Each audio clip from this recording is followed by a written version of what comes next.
Start करते हैं application of calculus in commerce and economics. तो ये जो पर्टिकुलर टॉपिक है बहुत ही इजी है। इसमें कुछ पहले हम लोग डेफिनेशंस पढ़ेंगे ताकि हमको वो चीज़ें समझ में आ जाएं जो चीज़ें यहाँ पे दी हुई हैं। Now if you are a science student तो थोड़ा सा हो सकता है आपको चीज़ें समझने में दिक्कत आए, क्योंकि साइंस में ये सब पढ़ाया नहीं जाता। If you are a commerce और आर्ट्स स्टूडेंट आप आराम से समझ जाओगे, क्योंकि ये सारी चीज़ से आप ऑलरेडी वेल वर्स्ड हो, आपने इको में, इकोनॉमिक्स में ये सब पढ़ रखा होगा।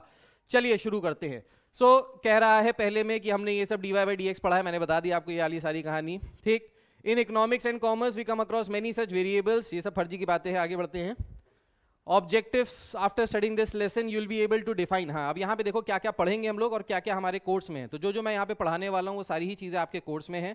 तो सबसे पहले we will be talking about cost function क्या होता है, वेरिएबल कॉस्ट क्या होता है, टोटल कॉस्ट क्या होता है, एवरेज कॉस्ट क्या होता है, देन मार्जिनल कॉस्ट क्या होता है। पहले कॉस्ट के बारे में पढ़ेंगे, ठीक। उसके बाद हम लोग पढ़ेंगे टोटल रेवेन्यू के बारे में, मार्जिनल रेवेन्यू के बारे में और एवरेज रेवेन्यू के बारे में। तो कॉस्ट के बारे में कुछ चीज मैं आपको एग्जांपल दे देता हूं। किसी भी चीज को अगर हम कोई बिजनेस स्टार्ट करते हैं, उस बिजनेस को स्टार्ट करने में हमको जो पैसा उस बिजनेस पे लगाना पड़ता है that is known as cost, ठीक। तो किसी भी पर्टिकुलर चीज को जब हम स्टार्ट करते हैं, बिजनेस को स्टार्ट करते हैं, कोई प्रोडक्ट बेच रहे हैं, कोई सर्विस बेच रहे हैं, तो उससे पहले हमको क्या देना पड़ता है, उसमें पैसा लगाना पड़ता है। पैसा लगाना पड़ता है in the form of land खरीदनी पड़ती है, इलेक्ट्रिसिटी का बिल देना पड़ता है, अगर आप कोई प्रोडक्ट बना रहे हो तो मशीनरी परचेज करनी पड़ती है, राइट। आपको स्किल्ड लेबर, अनस्किल्ड लेबर को हायर करना पड़ता है, तो वो कॉस्ट में आ जाता है। अब कॉस्ट जो होती है वो दो पार्ट्स में हम लोग उसको ब्रेक करते हैं, एक होता है वेरिएबल कॉस्ट और एक होता है टोटल कॉस्ट। तो टोटल कॉस्ट, वेरिएबल कॉस्ट, अब इसके बारे में सब कुछ बताएंगे। फिर जब आप कोई चीज बेचते हो तो आपको क्या मिलता है, बहुत सा पैसा, ठीक। जब बहुत सा पैसा मिलता है तो क्या होता है, हाँ, खूब सारा नाच, ठीक। तो जब बहुत सा पैसा आता है आपके पास तो बेसिकली वो जो पैसा आ रहा है वो आपका रेवेन्यू है, ठीक। तो रेवेन्यू का मतलब हो गया जो पैसा कंपनी ने कमाया कुछ अपने प्रोडक्ट्स को बेच के, ठीक। अब रेवेन्यू में भी average revenue, marginal revenue, total revenue, अब ये क्या है ये धीरे धीरे आपको पता चलेगा। फिर उसके बाद हम लोग बात करेंगे प्रॉफिट की। जब आपने सामान बनाया, बनाने में आपने कॉस्ट लगाई, खूब सारा पैसा लगाया, खूब सारा पैसा लगाने के बाद आपने खूब सारा बेचा, खूब सारा पैसा कमाया, खूब सारा जब आपने पैसा कमाया तो वो रेवेन्यू हो गया। अगर आपने जितना पैसा लगाया है उससे ज्यादा पैसा कमाया तो प्रॉफिट होगा कि लॉस होगा, प्रॉफिट होगा भाई। और अगर आपने खूब सारा पैसा लगाया और थोड़ा सा पैसा मिला तो क्या होगा, लॉस हो जाएगा, घर बार बिक जाएगा, ठीक है। तो प्रॉफिट और लॉस का जो सिस्टम है उसके बारे में हम लोग बात करेंगे। Profit and loss depends upon two things, the cost function, the total cost that we have spent and the total revenue that we have generated. तो रेवेन्यू ज्यादा, कॉस्ट कम, प्रॉफिट, रेवेन्यू कम, कॉस्ट ज्यादा, लॉस, ठीक है। ये बचपन में आपने प्रॉफिट लॉस वाले चैप्टर्स में पढ़ रखा है सीपीएसपी के फॉर्म में। फिर total cost function, total revenue, cost revenue या फिर मार्जिनल कॉस्ट या मार्जिनल, ये सब क्या है, ये सारी चीजें बात करते हैं। चलो भाई शुरू करते हैं। सबसे पहले कॉस्ट फंक्शन से बात करते हैं। कॉस्ट फंक्शन क्या होता है? कॉस्ट फंक्शन की जैसा कि आपको यहां पे दिखाई दे रहा है, cost function the total cost C of producing and marketing X units of product depends upon the number of units। तो किसी भी चीज को अगर हम मैन्युफैक्चर कर रहे हैं तो उस चीज को मैन्युफैक्चर करने में अगर हम ये बोल रहे हैं कि X नंबर ऑफ यूनिट्स हमने मैन्युफैक्चर की, मैन्युफैक्चर का मतलब पता है ना, प्रोड्यूस की X नंबर ऑफ चीजें, तो उस X नंबर ऑफ चीजों को प्रोड्यूस करने में हम जो कॉस्ट लगा रहे हैं उसको अगर हम एक फंक्शन के फॉर्म में लिखें, X के टर्म्स में लिखें, तो उस फंक्शन को हम लोग कहते हैं कॉस्ट फंक्शन। क्लियर हुआ? कॉस्ट फंक्शन क्या बताता है? कॉस्ट फंक्शन आपको बताता है कि टोटल कॉस्ट जो आप खर्च कर रहे हो किसी पर्टिकुलर प्रोडक्ट को मैन्युफैक्चर करने में, अगर वहां पे आप X number of products manufacture कर रहे हो तो उसमें जो कॉस्ट होता है, cost function C, this is known as CX। अब ये CX का मतलब क्या है? CX का मतलब कुछ भी नहीं है, CX का मतलब है ये एक पर्टिकुलर फंक्शन है जो X के टर्म्स में होगा। X क्या है यहाँ पे? नंबर ऑफ यूनिट्स प्रोड्यूस्ड, जितनी यूनिट्स आपने प्रोड्यूस की, ठीक है। So the total cost of producing X units of the product consist of two parts। अब किसी भी चीज को प्रोड्यूस करने में दो तरीके की कॉस्ट लगती हैं। कौन कौन सी कॉस्ट लगती हैं? एक होती है फिक्स्ड कॉस्ट और एक होती है वेरिएबल कॉस्ट। अब जैसा कि नाम से पता चल रहा है फिक्स्ड कॉस्ट, क्या होता है भाई फिक्स्ड कॉस्ट, बता सकते हैं सर कोई? Tomorrow my maths practical is there, please help me. बेटा मैथ्स प्रैक्टिकल बिल्कुल बिंदास जाना, चौड़े होके जाना, अच्छे से स्मार्ट बन के जाना, बढ़िया गुड आफ्टरनून गुड इवनिंग करना, बैठ जाना, कुछ पूछे तो बता देना, ना पूछे ना बताना, 20 में 20 नंबर मिलेंगे, टेंशन ना लो बिल्कुल। वेक्टर्स बिल्कुल नहीं आता बेटा, कोई बात नहीं, वेक्टर्स भी पढ़ाएंगे श्रद्धा। हाँ भाई बताइए, कॉस्ट फंक्शन में दो चीजें होती है, एक होता है फिक्स्ड कॉस्ट और एक होता है वेरिएबल कॉस्ट। फिक्स्ड कॉस्ट का मतलब है वो कॉस्ट जो फिक्स्ड हो, जैसा कि नाम से पता चल रहा है, मतलब आपको अपना अगर बिजनेस शुरू करना है, आपने कोई प्रोडक्ट मैन्युफैक्चर किया, तो जो फिक्स्ड कॉस्ट होती है वो इस पे डिपेंड नहीं करती है कि कितने आपने आइटम्स प्रोड्यूस किए। फॉर एग्जाम्पल, अगर लेट्स से आपने एक कंपनी खोली, ठीक, और उस कंपनी में आप बेच रहे हो, क्या बेचोगे बताओ, क्या मैन्युफैक्चर कर दे आज? चप्पलें मैन्युफैक्चर कर रहे हैं। फॉर एग्जांपल आपकी एक कंपनी है, ठीक, और आप चप्पलें मैन्युफैक्चर कर रहे हो, तो अगर आप चप्पल मैन्युफैक्चर कर रहे हैं तो फिक्स्ड कॉस्ट हो जाएगी जो मशीन के ऊपर आपने कॉस्ट लगाई, दैट इज फिक्स्ड कॉस्ट। जो लैंड के ऊपर आपने कॉस्ट लगाई, दैट इज फिक्स्ड कॉस्ट। ठीक है, मतलब ऐसी कॉस्ट जो आपने लगाई जो एक बार आपको लगानी ही लगानी। अब चाहे एक चप्पल प्रोड्यूस करो, चाहे 1000 चप्पलें प्रोड्यूस करो, आपको मशीन तो लानी पड़ेगी, आपको जमीन तो खरीदनी पड़ेगी। So that is known as fixed cost. Fixed cost does not depend upon the number of items produce. तो प्लीज जल्दी से लिख लीजिए, कॉस्ट फंक्शन हेडिंग डालिए, जो लिखवा रहा हूं बस उतना लिखते जाओगे, एग्जाम से पहले खोल के देख लोगे, मस्त रिवीजन हो जाएगा, कुछ और करने की जरूरत ही नहीं पड़ेगी। सो जो कॉस्ट फंक्शन होता है ना, कॉस्ट फंक्शन, ये कॉस्ट फंक्शन दो चीजों से बनता है, एक होता है फिक्स्ड कॉस्ट और एक होता है वेरिएबल कॉस्ट। ये जो फिक्स्ड कॉस्ट होता है ये एक बार को लगाना होता है, जो बार बार नहीं रिकर करता, दोबारा से रिपीटिंग नहीं होता, रिकरिंग नहीं होता। फिक्स्ड कॉस्ट का आप एग्जांपल लिख सकते हो, जैसे मशीनरी, मशीन के ऊपर जो आपने कॉस्ट लगाया, लैंड के ऊपर आपने जो कॉस्ट लगाया, ये सारा क्या हो गया, फिक्स्ड कॉस्ट हो गया। अब इररिस्पेक्टिव ऑफ कि आप एक आइटम प्रोड्यूस कर रहे हो या 100 आइटम प्रोड्यूस कर रहे हो, फिक्स्ड कॉस्ट उतने के उतने ही है। ठीक है, वेरिएबल कॉस्ट, वेरिएबल कॉस्ट क्या होता है? सो वेरिएबल कॉस्ट का जैसा कि नाम से पता चल रहा है variable, so this cost function, ये वाला जो टाइप है, ये वाला जो कॉस्ट फंक्शन का एक पार्ट है वेरिएबल कॉस्ट, एक ऐसी कॉस्ट जो रीअकर करती है, जो बार बार लगती रहती है। जितने नंबर ऑफ यूनिट्स आप प्रोड्यूस करेंगे उतने ही, वैसे ही आपकी जो वेरिएबल कॉस्ट है वो बढ़ती चली जाएगी। सो लेट्स से हमारी नहीं, एक हमारे बीच में बहुत अच्छे भाई साहब हैं, उन भाई साहब की, कार्तिक के नाम है, उस भाई साहब की कट्टे की फैक्ट्री है लखनऊ के पास, कट्टे बनाते हैं वो, देसी कट्टे। तो देसी कट्टे का एग्जांपल लेंगे यहाँ पे, तो वेरिएबल कॉस्ट क्या हो जाएगा देसी कट्टे में? लोहा जो ये लेंगे जिससे ये देसी कट्टे बनाएंगे, ठीक, वो हो जाएगी वेरिएबल कॉस्ट।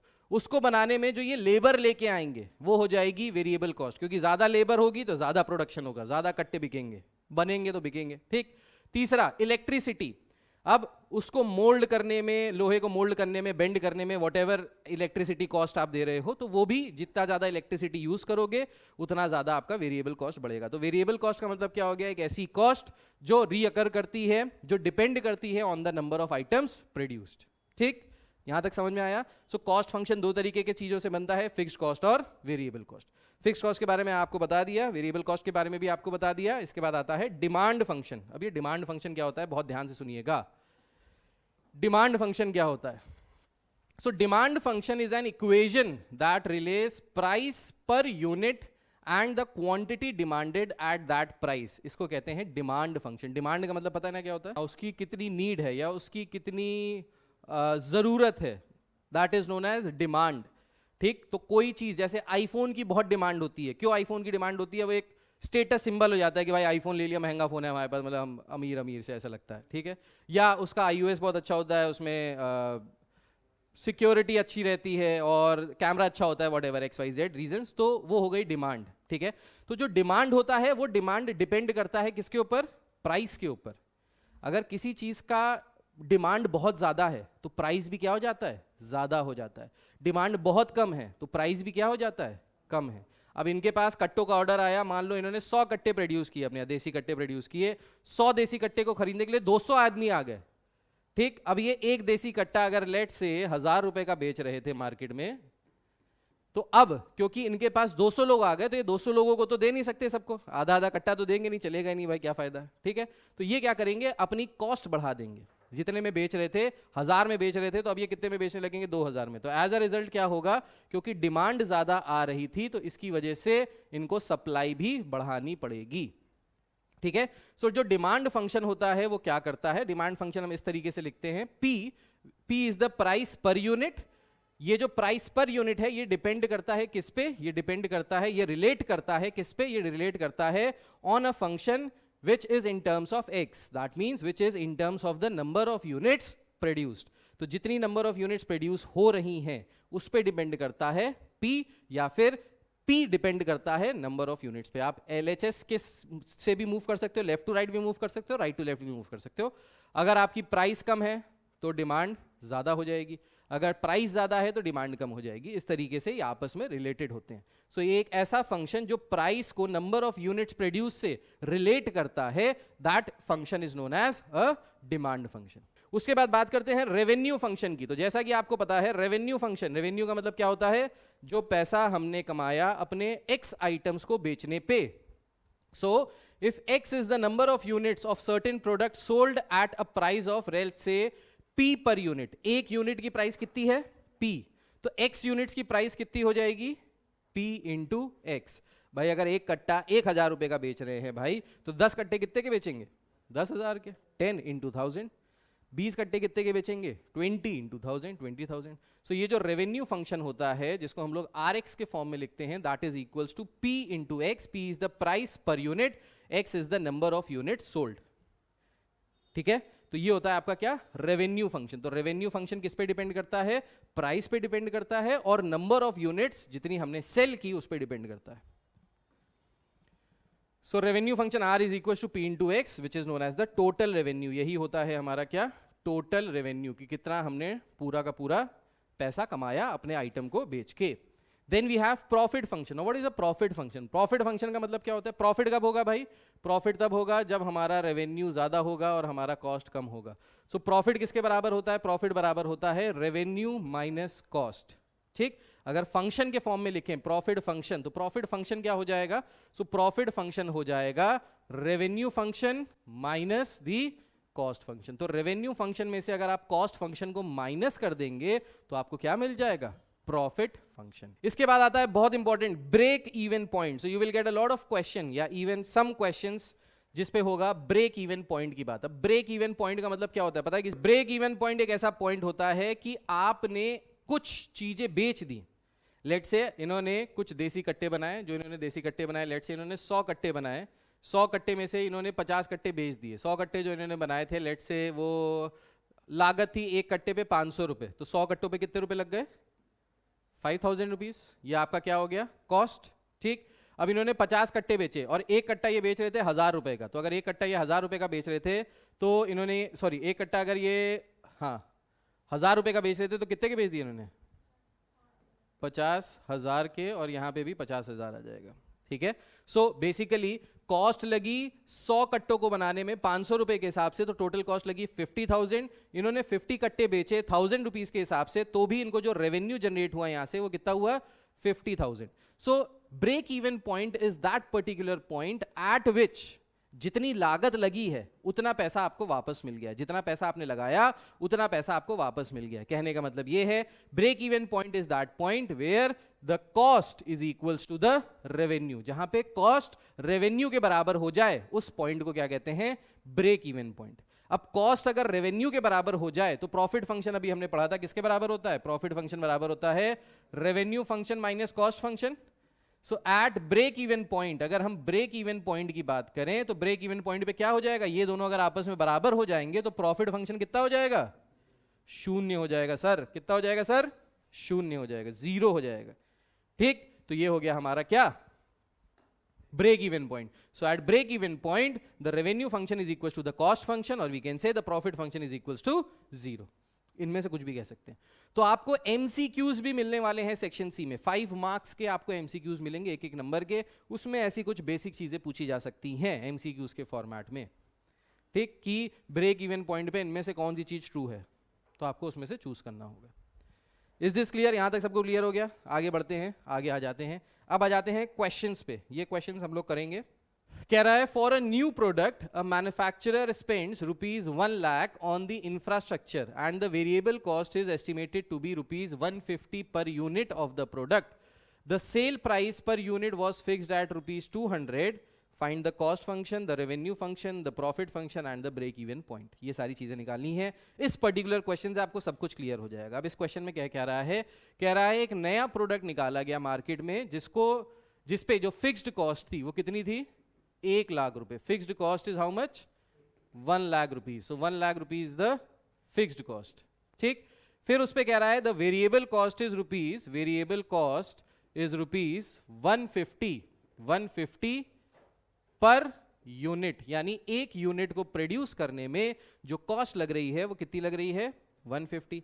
अगर हम यहां पे मान ले let the number of units produced, let the number of units produced be equal to x, अगर number of units produced x हैं तो ये जो वेरिएबल कॉस्ट हो जाएगी ये कितनी हो जाएगी 150 इंटू एक्स। भाई अगर एक आइटम को बनाने में 150 रुपए लग रहे हैं तो 10 आइटम को बनाने में कितना लगेगा 150 इंटू 10। 20 आइटम को बनाने में कितना लगेगा 150 इंटू 20। एक्स आइटम को बनाने में कितना लगेगा 150 इंटू एक्स, तो 150x, right. So this is the variable cost. Now अगर हम यहां से कॉस्ट फंक्शन देखें तो cost function is a combination of, is the sum of fixed cost and variable cost. तो फिक्स्ड कॉस्ट यहां पे क्या है 1 लाख रुपीज, तो 1 लाख रुपीज फिक्स्ड कॉस्ट है plus variable cost, variable cost कितनी है 150x। तो ये जो निकल के आया ये क्या निकल के आया कॉस्ट फंक्शन। सो हमारे फर्स्ट पार्ट में कह रहा था we have to find the cost function, तो ये आ गया हमारा क्या कॉस्ट फंक्शन। यहां तक कोई दिक्कत कोई परेशानी, कॉस्ट फंक्शन क्लियर हो गया। इसके बाद वो क्या कह रहा है, इसके बाद कह रहा है फाइंड द रेवेन्यू फंक्शन। अब रेवेन्यू फंक्शन की अगर बात करें सो रेवेन्यू फंक्शन किसके बराबर होता है price per unit into the number of items produced. अब यहां पे क्वेश्चन में दिया है कि the product the sale price per unit was fixed eight rupees 200, तो हम कितने का बेच रहे हैं एक आइटम 200 रुपीज का। अगर हमने एक्स आइटम्स प्रोड्यूस करे तो एक्स आइटम्स ही तो सोल्व करेंगे, जितने प्रोड्यूस करेंगे उतने ही तो सेल करेंगे, ठीक है। तो रेवेन्यू फंक्शन किसके बराबर आ जाएगा 200 into x. 200 is the selling price of one item into the total number of items, that is x। Clear है, ये आ गया रेवेन्यू फंक्शन। अभी आपसे क्या पूछ रहा है थर्ड पार्ट में प्रॉफिट फंक्शन बताइए, तो प्रॉफिट फंक्शन किसके बराबर हो जाएगा revenue function minus the cost function, तो ये हो जाएगा 200x माइनस, ब्रैकेट में लिखिएगा ताकि गलती ना हो, 1 lakh plus 150x। So revenue function minus the cost function. अब इसको अगर माइनस करेंगे तो किसके बराबर आ जाएगा, ये आ जाएगा 50x minus 1 lakh. So 50x minus 1 lakh is your profit function. ये किसके बराबर है प्रॉफिट फंक्शन के बराबर है, ठीक। उसके बाद आपसे क्या कह रहा है the break even point. Break even point क्या होगा इस पर्टिकुलर सिचुएशन के लिए, तो ब्रेक इवन पॉइंट कब होता है जब हमारा प्रॉफिट फंक्शन किसके बराबर हो जाता है 0 के बराबर हो जाता है। प्रॉफिट फंक्शन आ गया 50x माइनस 1 लाख, इसको हम इक्वेट कर दें किससे 0 से, और यहां से निकालने किसकी वैल्यू x की वैल्यू, कितनी आ जाएगी x की वैल्यू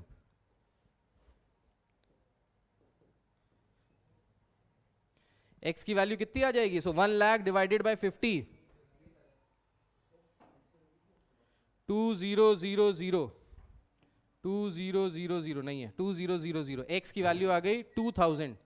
तो रेवेन्यू फंक्शन कितना आ गया यहाँ पे, ब्रेक इवन पॉइंट कितना आ गया 2000। मतलब जब आप 2000 यूनिट्स प्रोड्यूस करोगे तब आपको क्या होगा ब्रेक इवन पॉइंट हो जाएगा, या 2000 यूनिट प्रोड्यूस नहीं 2000 यूनिट सेल करोगे। जब आप 2000 यूनिट सेल करोगे तो आपने जितना पैसा लगाया उतना पैसा आपको वापस मिल जाएगा, किससे पे 2000 पे। सो कह रहा है कि क्या है यहाँ पे break even point, so that is 2। दूसरा एग्जांपल क्या कह रहा है यहाँ पे देखिए, सो दूसरा एग्जांपल कह रहा है a company produced a product with rupees 18,000 as fixed cost. तो 18,000 क्या हो गया फिक्स्ड कॉस्ट, FC ये हो गया fixed cost. The variable cost is estimated to be 30% of the total revenue when it is sold at a rate of ₹20 per unit. अब बहुत बेहतरीन चीज है यहाँ पे देखो, अंग्रेजी समझनी पड़ेगी, अंग्रेजी अगर आपकी स्ट्रांग है तो ये कर लोगे। The variable cost is estimated to be 30% of the total revenue, यानी 30% of the total revenue. Of का मतलब क्या होता है मल्टीप्लाई होता है। सो वेरिएबल कॉस्ट जो है वो टोटल रेवेन्यू का कितना है 30% है। अब अगर हमको वेरिएबल कॉस्ट निकालनी है तो हमको क्या निकालना पड़ेगा रेवेन्यू, क्योंकि अगर रेवेन्यू निकालेंगे तभी तो उसका 30% निकाल पाएंगे। रेवेन्यू निकालने के लिए क्या हमको कोई इंफॉर्मेशन दी है, हाँ जी सर दी है, when it is sold at a rate of ₹20 per unit.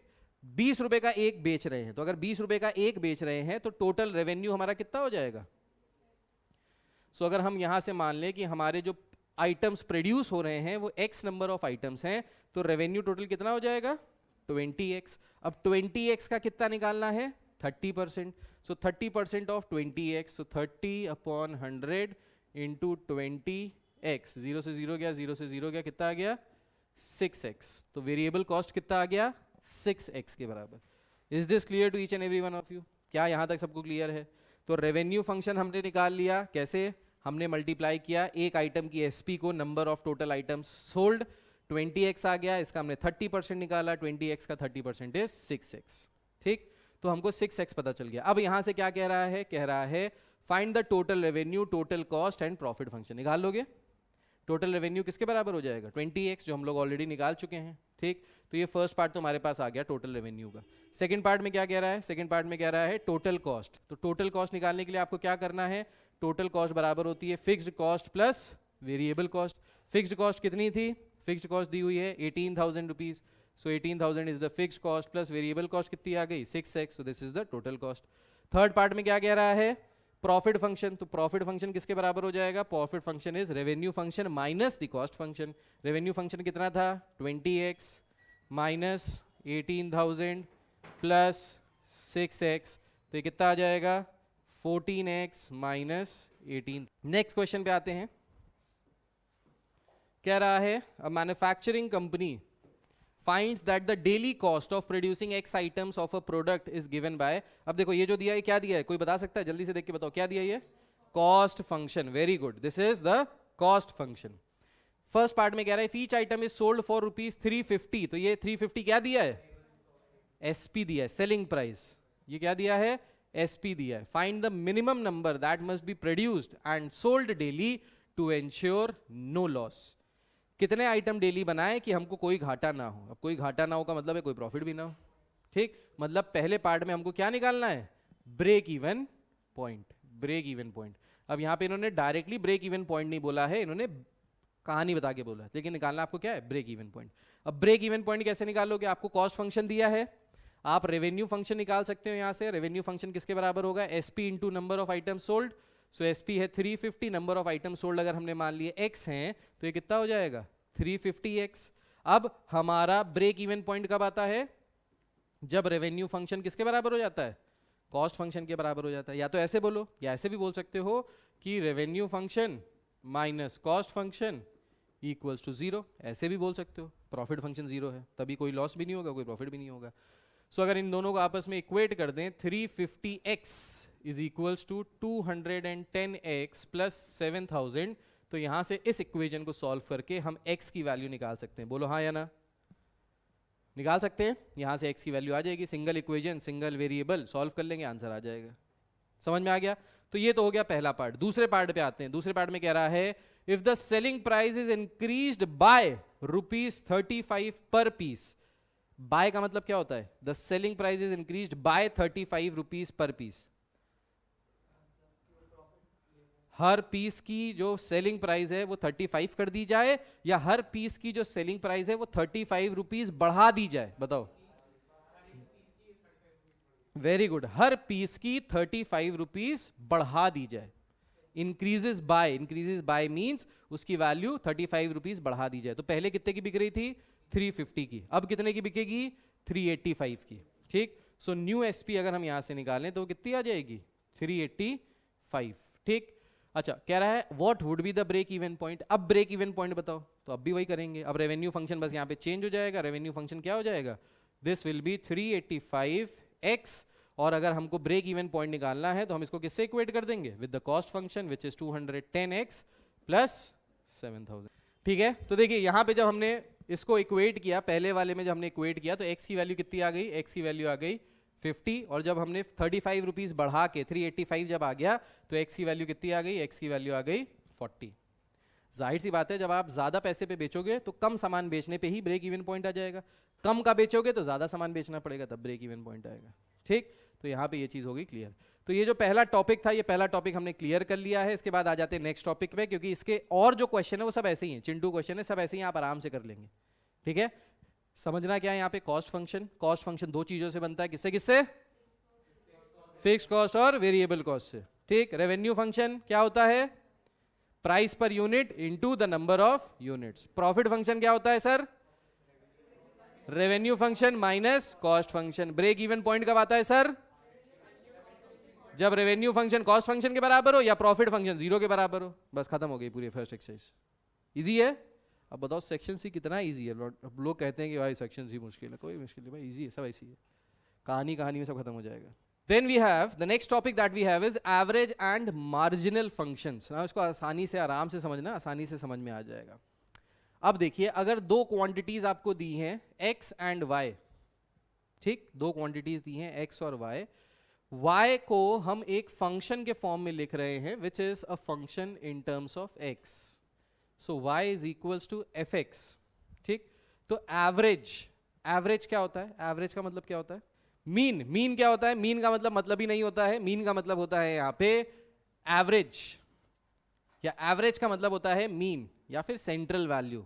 Mean निकालने का एक फॉर्मूला आपने बचपन में पढ़ा था, sum of observations upon number of observation, 10वीं क्लास में पढ़ा था, ठीक है। हंसी नहीं रुक रही बेचारी की, कह रहा है सर आपको कैसे पता? सर मेरे ऊपर जो बीती आपको कैसे पता? शक्ल से दिखता बेटा तुम्हारी, कोई बात नहीं, आगे देखते हैं। सो मीन जो होता है वही एवरेज होता है, ठीक है। So mean is average. So किसी भी चीज का अगर आपको एवरेज निकालना है, एवरेज कॉस्ट, एवरेज अगर कॉस्ट निकालना है, एवरेज कॉस्ट, तो एवरेज कॉस्ट कैसे निकाल सकते हैं? आप टोटल कॉस्ट को डिवाइड कर दीजिए with the number of items. अब यहां पे जो हम नंबर ऑफ आइटम्स प्रोड्यूस कर रहे हैं, सेल कर रहे हैं, वो इतनी देर से क्या ले रहे हैं? x। तो total cost divided by the number of units produced या sold, that is known as average cost, ठीक। इसी के जैसा होता है एवरेज रेवेन्यू। तो एवरेज रेवेन्यू क्या हो जाएगा? Total revenue, that is p into x divided by the number of unit sold, x। अब यहां पे बेसिकली होगा क्या? x से x कट जाएगा तो किसके बराबर आ जाएगा? प्राइस पर यूनिट, प्रॉफिट नहीं बे, प्राइस पर यूनिट। प्रॉफिट अलग है, ये प्राइस पर यूनिट है। एक चप्पल तुमने जितने की बेची, that is your average revenue. एक कट्टा इन्होंने जितने का बेचा, दैट इज एवरेज रेवेन्यू, ठीक है। क्लियर है? ये हो गया एवरेज रेवेन्यू। एवरेज प्रॉफिट क्या हो जाएगा? एवरेज प्रॉफिट हो जाएगा total profit, that is profit function divided by the number of unit sold. बस वही वाली बात है, सब में डिवाइडेड बाय x से कर दो तो आपको सबका एवरेज मिल जाएगा, बस बात खत्म हो गई। अगर कॉस्ट पे आएगा तो कॉस्ट को x से डिवाइड कर दो, रेवेन्यू पे आएगा तो रेवेन्यू को x से डिवाइड कर दो, प्रॉफिट पे आएगा तो प्रॉफिट को x से डिवाइड कर दो, बस हो जाएगा। क्लियर हुआ? ठीक। So this is known as average. अब एवरेज कॉस्ट के बारे में देखो, यहाँ पे बता रहे हैं, सब चीजें बता रहे हैं आपको, ये है एवरेज, ठीक। ये जो कहानी लिखी है घंटा समझ में नहीं आती भाई, सब ऐसी समझ में आता है देसी भाषा में। इसके बाद आता है मार्जिनल। किसी को पता है मार्जिनल का मतलब क्या होता है? मार्जिनल मैथमेटिक्स की भाषा में अगर बात करेंगे, कहीं पे भी अगर आपका मार्जिनल आ जाएगा शब्द, क्या शब्द आ जाएगा? मार्जिनल, तो आपको निकालना है D by d x of that function. D by d x अगर मार्जिनल आ जाए तो क्या करना है? डी बाई डी एक्स करना है, उसको एक्स के रिस्पेक्ट में डिफरेंशिएट कर देना है, आपको क्या मिल जाएगा? मार्जिनल। अब कैसे कर सकते हैं? सो लेट से आपके पास कॉस्ट फंक्शन दिया है, आपको निकालना है मार्जिनल कॉस्ट फंक्शन। तो मार्जिनल कॉस्ट फंक्शन जैसे ही पता चला, जैसे ही नाम सुना मार्जिनल, तो क्या करना है? कॉस्ट फंक्शन को d बाई डी एक्स कर देना है, मतलब डिफरेंशिएट कर देना है विद रिस्पेक्ट टू x। अगर आपके पास आया marginal revenue, so d by, so ये समझ में आ गया, मार्जिनल समझ में आ गया, ठीक। तो आगे बात करते हैं मार्जिनल कॉस्ट की। तो marginal cost is d by d x of cost function, ठीक है। जैसे अगर ले लेते हैं एक कॉस्ट फंक्शन, लेट्स से हमारा कॉस्ट फंक्शन है let's say 3x square plus 2x plus 3 and we have to find the marginal cost function. तो मार्जिनल कॉस्ट फंक्शन कैसे निकाल सकते हैं? कॉस्ट फंक्शन से, कॉस्ट फंक्शन को डिफरेंशिएट करके। तो अगर इसको डिफरेंशिएट करेंगे तो क्या आ जाएगा? 6x plus 2। सो ये जो 6x प्लस 2 आ जाएगा, ये क्या आ जाएगा? Marginal cost. शॉर्ट फॉर्म क्या होता है? MC, ठीक है। फिर मुस्कुराने लगे तुम लोग, गलत बात भाई, बिल्कुल ही। MC का मतलब होता है मार्जिनल कॉस्ट, ठीक है। माहेश्वरी क्लासेस भी होता है। आगे बढ़े, ठीक। सो MC अगर आ जाए आपको फाइंड करने के लिए, तो आपको क्या करना है? कॉस्ट फंक्शन को d बाई डी एक्स कर देना है, उसको डिफरेंशिएट कर देना है with respect to x, you will get marginal cost, ठीक। अब देखिए एग्जाम्पल, देखिए एग्जाम्पल से आपको बहुत कुछ समझ में आने वाला है यहाँ पे। For example, if the cost function is 0.2x square plus 5, then the marginal cost is 0.4x. इसको differentiate कर दिया है। Therefore, the marginal cost when 5 units are produced is, अगर यही marginal cost हमको निकालनी है 5 units produce होने पे, तो हम x की जगह क्या रख देंगे? 5, तो ये आ जाएगा किसके बराबर? 2 के बराबर। So ये जो 2 आया, ये क्या आ गया आपका? marginal cost। अब ये marginal cost का मतलब क्या हुआ? When production is increased from 5 units to 6 units, marginal cost हमने किस पे निकाली थी? MC हमने निकाली थी at x is equals to 5। अब समझिएगा, ये बहुत इंपॉर्टेंट है, ये यहाँ पे समझना जरूरी है। सो हमने मार्जिनल कॉस्ट निकाली थी at x is equals to 5।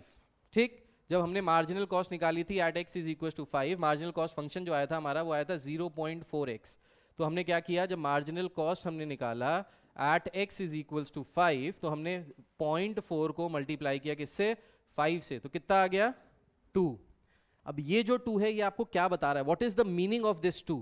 The meaning of this 2 is when the production is increased from 5 units to 6 units, then the cost of additional unit is approximately rupees 2। तो जब हम प्रोडक्शन 5 यूनिट से 6 unit पे करेंगे तो जो हमारा cost लगेगा वो अप्रोक्सीमेटली किसके बराबर होगा, 2 के बराबर होगा। तो ये जो मार्जिनल कॉस्ट होता है ये आपको एक अप्रोक्स वैल्यू देता है, एग्जैक्ट वैल्यू नहीं देता। मार्जिनल फंक्शन, मार्जिनल कॉस्ट आपको अप्रॉक्स वैल्यू देता है। तो अगर आपने मार्जिनल कॉस्ट निकाला let's say at x is equals to 10, ठीक, तो अगर हमारा मार्जिनल कॉस्ट फंक्शन 0.4 था तो marginal cost at x is equals to 10 कितना आ जाएगा, 4।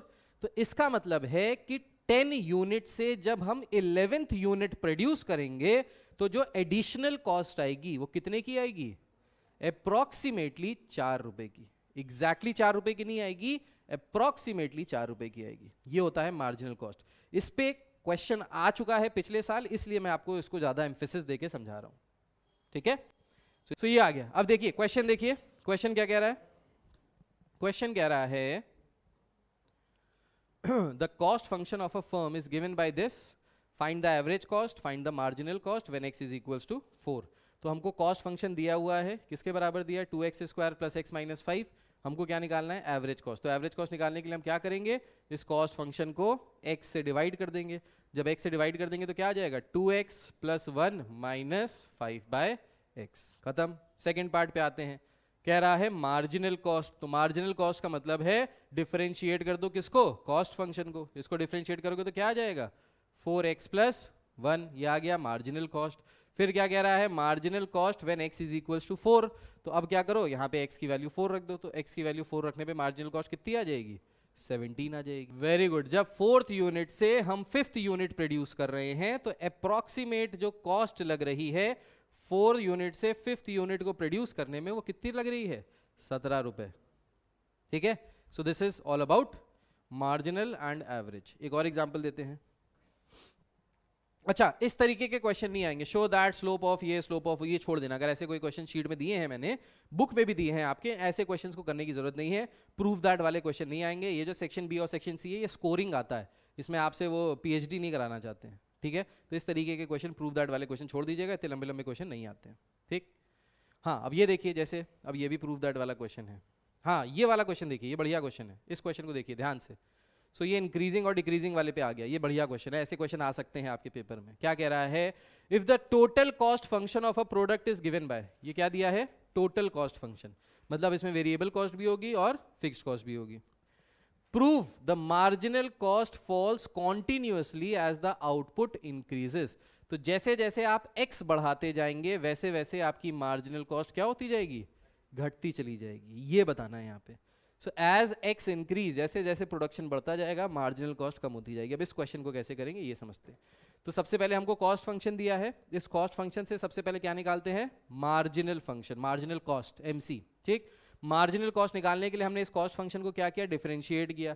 अब डिफरेंशिएट करने के लिए यहाँ पे कौन सा रूल लगाना पड़ेगा, क्वेश्चन रूल लगाना पड़ेगा। क्वेश्चन रूल लगा के इसको पूरा डिफरेंशिएट किया, ये कर दिया इन्होंने।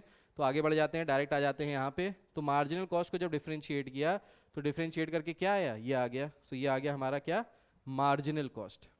ठीक, अब यहाँ पे देखिए, it is clear that when x increases, जैसे जैसे आप x को बढ़ाते चले जाओगे वैसे वैसे ये पूरा का पूरा फ्रैक्शन क्या होता जाएगा, कम होगा कि ज्यादा होगा, कम होगा। जैसे जैसे आप डिनोमिनेटर को, अगर न्यूमरेटर अपॉन डिनोमिनेटर है, जैसे जैसे आप डिनोमिनेटर को बढ़ाओगे वैसे वैसे ये जो टोटल फ्रैक्शन है ये क्या हो जाएगा, कम हो जाएगा। बिकॉज डिनोमिनेटर बड़ा हो जाएगा तो ये पूरा का पूरा फ्रैक्शन कम हो जाएगा।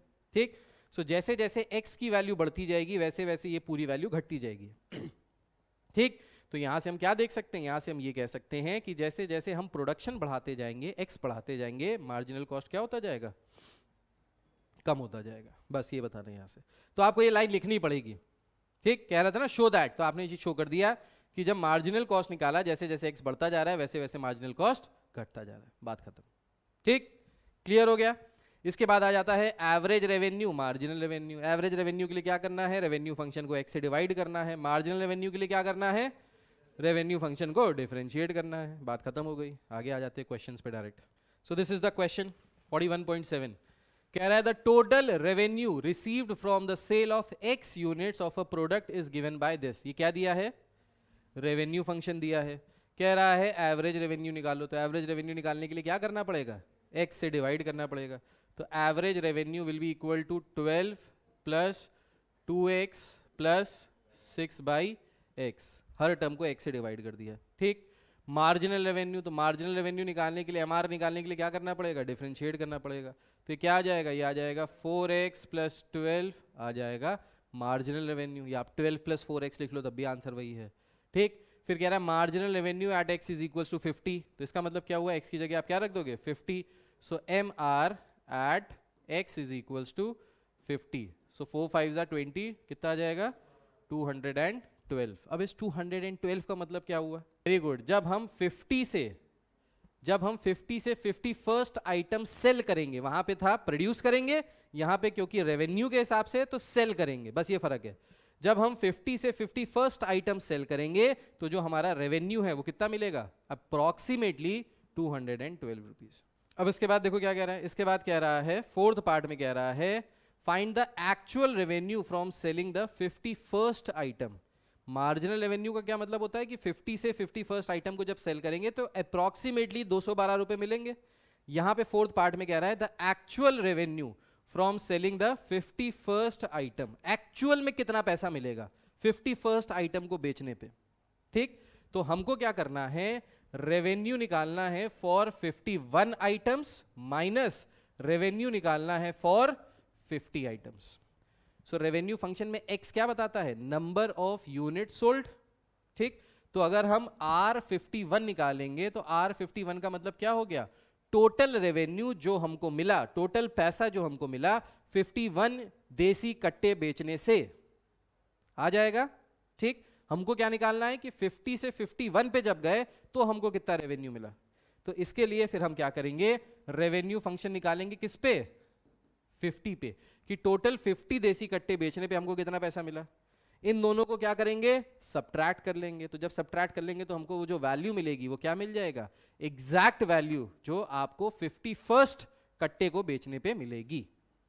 क्लियर है, ठीक। तो यहाँ पे R51 माइनस R50 किया, जब दोनों को आप सब्ट्रैक्ट करोगे यहाँ से तो सब्ट्रैक्ट करके आपको क्या मिल रहा है, देखो 214 रुपए, क्या मिल रहा है 214 रुपए। ये जो 214 है ये एग्जैक्ट वैल्यू है। अप्रॉक्स वैल्यू कितनी आ रही थी 212। अब आपके मन में सवाल आ सकता है कि सर जब हमको एग्जैक्ट वैल्यू पता चल सकती है तो हम अप्रॉक्स वैल्यू क्यों निकाल, तो मार्जिनल इसलिए निकालते हैं क्योंकि मार्जिनल निकालना बहुत इजी है। रेवेन्यू फंक्शन को डिफरेंशिएट करो, वैल्यू रखो, तो अप्रॉक्स वैल्यू निकालना is a very fast concept, very fast process. लेकिन ये निकालना थोड़ा सा लेंदी प्रोसेस है। अब कितने रुपए का फर्क आ रहा है, 2 ही रुपए का तो फर्क आ रहा है, पर कैलकुलेशन बहुत सारी बच जाती है आपकी, ठीक है। इसलिए हम लोग मार्जिनल रेवेन्यू का यूज करते हैं, वहां पे हमारी कैलकुलेशन बहुत कम हो जाती है। ये तो हम तब बात कर रहे हैं जब हमारा रेवेन्यू फंक्शन बहुत छोटा सा है। अब यही रेवेन्यू फंक्शन हम अंबानी जी का अगर ले लें कि कितने मोबाइल बेच डाले, कितने फ्रूट्स बेच डाले, कितने कपड़े बेच डाले, तो बहुत बड़ा रेवेन्यू फंक्शन हो जाता है। तो उस केस में आपको कंप्यूट करने में बहुत टाइम लगता है, तो इसलिए मार्जिनल रेवेन्यू का कॉन्सेप्ट आता है, ठीक है। नेक्स्ट क्वेश्चन देखिए क्या कह रहा है। अब ये जो नेक्स्ट क्वेश्चन है ये भी बढ़िया क्वेश्चन है, इस तरीके के क्वेश्चन भी आपके पास आ सकते हैं। क्या कह रहा है ये वाला क्वेश्चन, ये देखिएगा, जबरदस्त क्वेश्चन है, आपकी बुक में भी दिया है। कह रहा है the demand function of a product for a manufacturer is x is equals to ax plus b. ये क्या दिया है, डिमांड फंक्शन, ठीक। और ये जो डिमांड फंक्शन है ये किस तरीके का फंक्शन है, लीनियर है, क्वाड्रेटिक है, क्यूबिक है, कैसा फंक्शन है, ये एक लीनियर फंक्शन है। कैसे पता चला, क्योंकि x की पावर 1 है, ठीक है। So this is a linear function. Linear equation आपने पढ़ी थी बचपन में, y is equals to mx plus c, ये वाली जो इक्वेशन होती है लीनियर इक्वेशन होती है, ऐसी ही इक्वेशन है ये। So this is a linear function, demand function. He knows that he can sell 1250 units when the price is ₹5 per unit. कितनी यूनिट बेच सकता है, 1250 units. कितने रुपए पे, 5 rupees पे. And he can sell 1500 units at a price of 4 per unit. 1500 unit बेच सकता है अगर वो कितने पे कर दे, 4 रुपए पे बेचने लगे। जाहिर सी बात है जब प्राइस कम कर देगा तो यूनिट ज्यादा बिक जाएंगी। Find the total average and marginal revenue function, also find the price per unit when the marginal revenue is 0। तो हमने y इज इक्वल्स टू ये था x is equals to ax plus b, इस x की जगह आप क्या रख लो, price function is equals to ax plus b। इस तरीके से आपने एक फंक्शन बना लिया। ठीक, अब यहां पे p की जगह आप क्या रखोगे, प्राइस पर यूनिट, और x की जगह क्या रखोगे, नंबर ऑफ यूनिट्स सोल्ड। ठीक, तो यहां से आपको दो इक्वेशंस मिलेंगी, दो वेरिएबल्स, दो अननोन है यहाँ पे। कौन कौन से अननोन है, a एंड b। तो जब आपने पहली वैल्यू रखी तो 5 था, 5 बेच रहा है 1250 यूनिट्स, 1250 a प्लस b, ये आ गई आपकी क्या, फर्स्ट इक्वेशन। सेकेंड इक्वेशन, जब वो 4 रुपीज पे बेच रहा है, टोटल 1500 आइटम्स बेच रहा है, प्लस b, ये आ गई आपकी क्या, सेकेंड इक्वेशन। अब दो इक्वेशन, दो अननोन, बचपन में सीखा था सॉल्व करना, कौन सा चैप्टर था, simultaneous linear equation, class 10th का चैप्टर था। इन दोनों को आप साइमल्टेनियसली सॉल्व कर लोगे तो आपको क्या क्या मिल जाएगा, a मिल जाएगा और b मिल जाएगा। इन दोनों इक्वेशंस को जब आप सॉल्व करोगे तो आपको किसकी वैल्यू मिलेगी, a और b की। तो a और b की जब आपने वैल्यू निकाली यहाँ से तो क्या आ गई, a की वैल्यू आ गई -1/250 और b की वैल्यू आ गई 10। ठीक, तो यहाँ से आपका जो डिमांड फंक्शन आया, डिमांड फंक्शन px, वो किसके बराबर आ गया, ये आ गया किसके बराबर था, ax प्लस b। तो a की वैल्यू आ गई -1/250x प्लस b, b की वैल्यू कितनी आ गई, 10। अब ये जो आया आपका, ये क्या आया, डिमांड फंक्शन। डिमांड फंक्शन किसको इक्वेट करता है, एक तरफ होता है प्राइस और एक तरफ होता है नंबर ऑफ यूनिट्स प्रोड्यूस्ड। ठीक है, तो डिमांड फंक्शन दो चीजों को जोड़ता है, किसको किसको जोड़ता है, प्राइस को और नंबर ऑफ यूनिट्स प्रोड्यूस को। ठीक, तो ये आ गया आपका डिमांड फंक्शन। अब अगर ये आपका डिमांड फंक्शन है तो ये डिमांड फंक्शन किसके टर्म्स में है, प्राइस के टर्म्स में है। अगर आपको टोटल रेवेन्यू निकालना है तो टोटल रेवेन्यू किसके बराबर होता है, price into number of unit sold. ठीक, प्राइस कितना है, इतना है, इसको किससे मल्टीप्लाई कर लोगे, x से, तो आपको क्या मिल जाएगा, टोटल रेवेन्यू। तो टोटल रेवेन्यू कितना आ जाएगा, -1/250 x स्क्वायर प्लस 10x। ये क्या आ गया आपका टोटल रेवेन्यू। इसके बाद आपसे क्या कह रहा है, एवरेज रेवेन्यू निकालो। तो एवरेज रेवेन्यू तो इसी के बराबर आ जाएगा, ये इसके बराबर, एवरेज रेवेन्यू तो इसी के बराबर आ जाएगा। ठीक, उसके बाद क्या कह रहा है, मार्जिनल रेवेन्यू निकालो। तो मार्जिनल रेवेन्यू निकालने के लिए क्या करना पड़ेगा, रेवेन्यू, टोटल रेवेन्यू फंक्शन को x से डिफरेंशिएट करना पड़ेगा। टोटल रेवेन्यू फंक्शन ये है, इसको x से अगर डिफरेंशिएट करोगे तो क्या आ जाएगा, ये आ जाएगा -2/250x प्लस 10। आप इसको थोड़ा सा और कैंसिल करो, सो -1/125x प्लस 10, ये क्या आ गया आपका मार्जिनल रेवेन्यू। सो जैसे ही आपका टोटल रेवेन्यू फंक्शन आ गया, बाकी सब तो ईजी है। एवरेज रेवेन्यू निकालने के लिए x से डिवाइड कर दिया, मार्जिनल रेवेन्यू निकालने के लिए dy/dx कर दिया। पूरी की पूरी शीट आपको मिल जाएगी, ये मैं पूरी की पूरी शीट आपको शेयर कर दूंगा। महेश्वरी क्लासेस एप्लीकेशन डाउनलोड कर लीजिएगा, जिसका लिंक नीचे डिस्क्रिप्शन में दिया हुआ है। फ्री स्टडी मटेरियल पे जाइएगा, वहां पे ये पूरी शीट आपको दे दूंगा। ठीक है, नेक्स्ट क्वेश्चन कह रहा है, the demand function of a monopolist is given by p is equals to 1500 - 2x - x square. Monopolist क्या होता है पता है, मोनोपोली का मतलब होता है कि बस जो आप बेच रहे हैं वही आप बेच रहे हैं और कोई कुछ बेच ही नहीं रहा है। जैसे कोई कंपनी का नाम बता सकते हो जो मोनोपोली करती है मार्केट में, उस कंपनी का नाम है बोइंग, हवाई जहाज बनाती है। बोइंग कंपनी जो है वो हवाई जहाज बनाती है। एक समय में वो मोनोपोलिस्टिक थी, एक ही कंपनी थी जो पूरी दुनिया में हवाई जहाज बनाती थी, पूरी दुनिया के लिए हवाई जहाज बनाती थी। उसका मन करेगा आज हम हवाई जहाज 100 रुपये में बेचेंगे तो 100 का बेचेगा, उसका मन करेगा कल वही हवाई जहाज हम 10 करोड़ में बेचेंगे तो 10 करोड़ का बेचेगा, क्योंकि कोई कॉम्पिटिशन ही नहीं है। That is known as monopolistic. उसके बाद अब एक दूसरी कंपनी भी आ गई है, उसमें एयरबस। तो आजकल दो तरीके के हवाई जहाज चलते हैं, या तो बोइंग होता है या एयरबस होता है। अगर आप एरोप्लेन में ट्रैवल करते हो तो आपको पता होगा, या तो बोइंग होता है या एयरबस होता है, दो तरीके के आ गए। तो वो मोनोपोलिस्टिक खत्म हो गया। ठीक, that is known as monopolistic. So the demand function of a monopolist is given by p is equals to 1500 - 2x - x square. Find the revenue function, find the marginal revenue, find the MR 1x is equals to 20. अब ये जो आपको demand function दिया है, ये किसके हिसाब से दिया है, p यहाँ पे क्या है, प्राइस, और x यहाँ पे क्या है, नंबर ऑफ यूनिट्स प्रोड्यूस्ड। क्योंकि जो डिमांड फंक्शन होता है वो किसको किसको रिलेट करता है, प्राइस को रिलेट करता है नंबर ऑफ यूनिट्स प्रोड्यूस से। तो अगर ये डिमांड फंक्शन है मतलब ये प्राइस है, ये नंबर ऑफ यूनिट्स प्रोड्यूस है। ठीक, अब आपसे कह रहा है रेवेन्यू फंक्शन निकालने के लिए, तो रेवेन्यू फंक्शन निकालने के लिए आपको क्या करना पड़ेगा, इसको किससे मल्टीप्लाई करना पड़ेगा, x से मल्टीप्लाई करना पड़ेगा, आपको क्या मिल जाएगा, रेवेन्यू फंक्शन। तो रेवेन्यू फंक्शन कितना आ जाएगा, 1500x minus 2x² minus x³ ये क्या आ गया, रेवेन्यू फंक्शन। इसके बाद क्या कह रहा है, मार्जिनल रेवेन्यू निकालो, निकाल लेंगे सर। मार्जिनल रेवेन्यू के लिए क्या करना पड़ेगा, रेवेन्यू फंक्शन को x से डिफरेंशिएट करना पड़ेगा, तो कितना आ जाएगा 1500 माइनस 4x माइनस 3x², ये आ गया मार्जिनल रेवेन्यू। अब कह रहा है find the MR when x is equal to 20। अब क्या करना है, यहाँ पे आप 20 रख दो, बस x जहाँ जहाँ आ रहा है वहाँ क्या रख दो, 20 रख दो, तो आपको क्या मिल जाएगा, मार्जिनल रेवेन्यू। तो अगर आप यहाँ पे 20 रखोगे तो क्या वैल्यू आएगी, जरा जल्दी से कैलकुलेट करके बताओ। से आ जाएगा 1500 माइनस 80 माइनस 400 1200, सो 1200 करोगे 300 आ जाएगा, तो 220 220 आ जाएगा। अब ये 220 क्या हुआ, 220 का मतलब हुआ कि जब हम 20 आइटम से 21st आइटम को बेचेंगे, 20 आइटम बेच चुके हैं, 20 के बाद जब हम 21वां आइटम बेचेंगे, रुद्रांश आपको समझ में नहीं आया था, आपकी मोहब्बत में दोबारा से बता रहा हूं, 20th आइटम से जब हम 21st आइटम बेचेंगे तो उसको बेचने पे अप्रोक्सीमेटली हमको कितने का रेवेन्यू मिलेगा, 220 रुपए का रेवेन्यू मिलेगा। 220 रुपीज का we'll gain the revenue when we'll be selling the 21st item, we'll be getting approximately 220 rupees as the revenue. So let's say एक क्वेश्चन में दिया है कि जो कॉस्ट फंक्शन है वो कुछ दिया है, let's say 2x² plus 3x plus 4, ये कॉस्ट फंक्शन दिया है, ठीक है।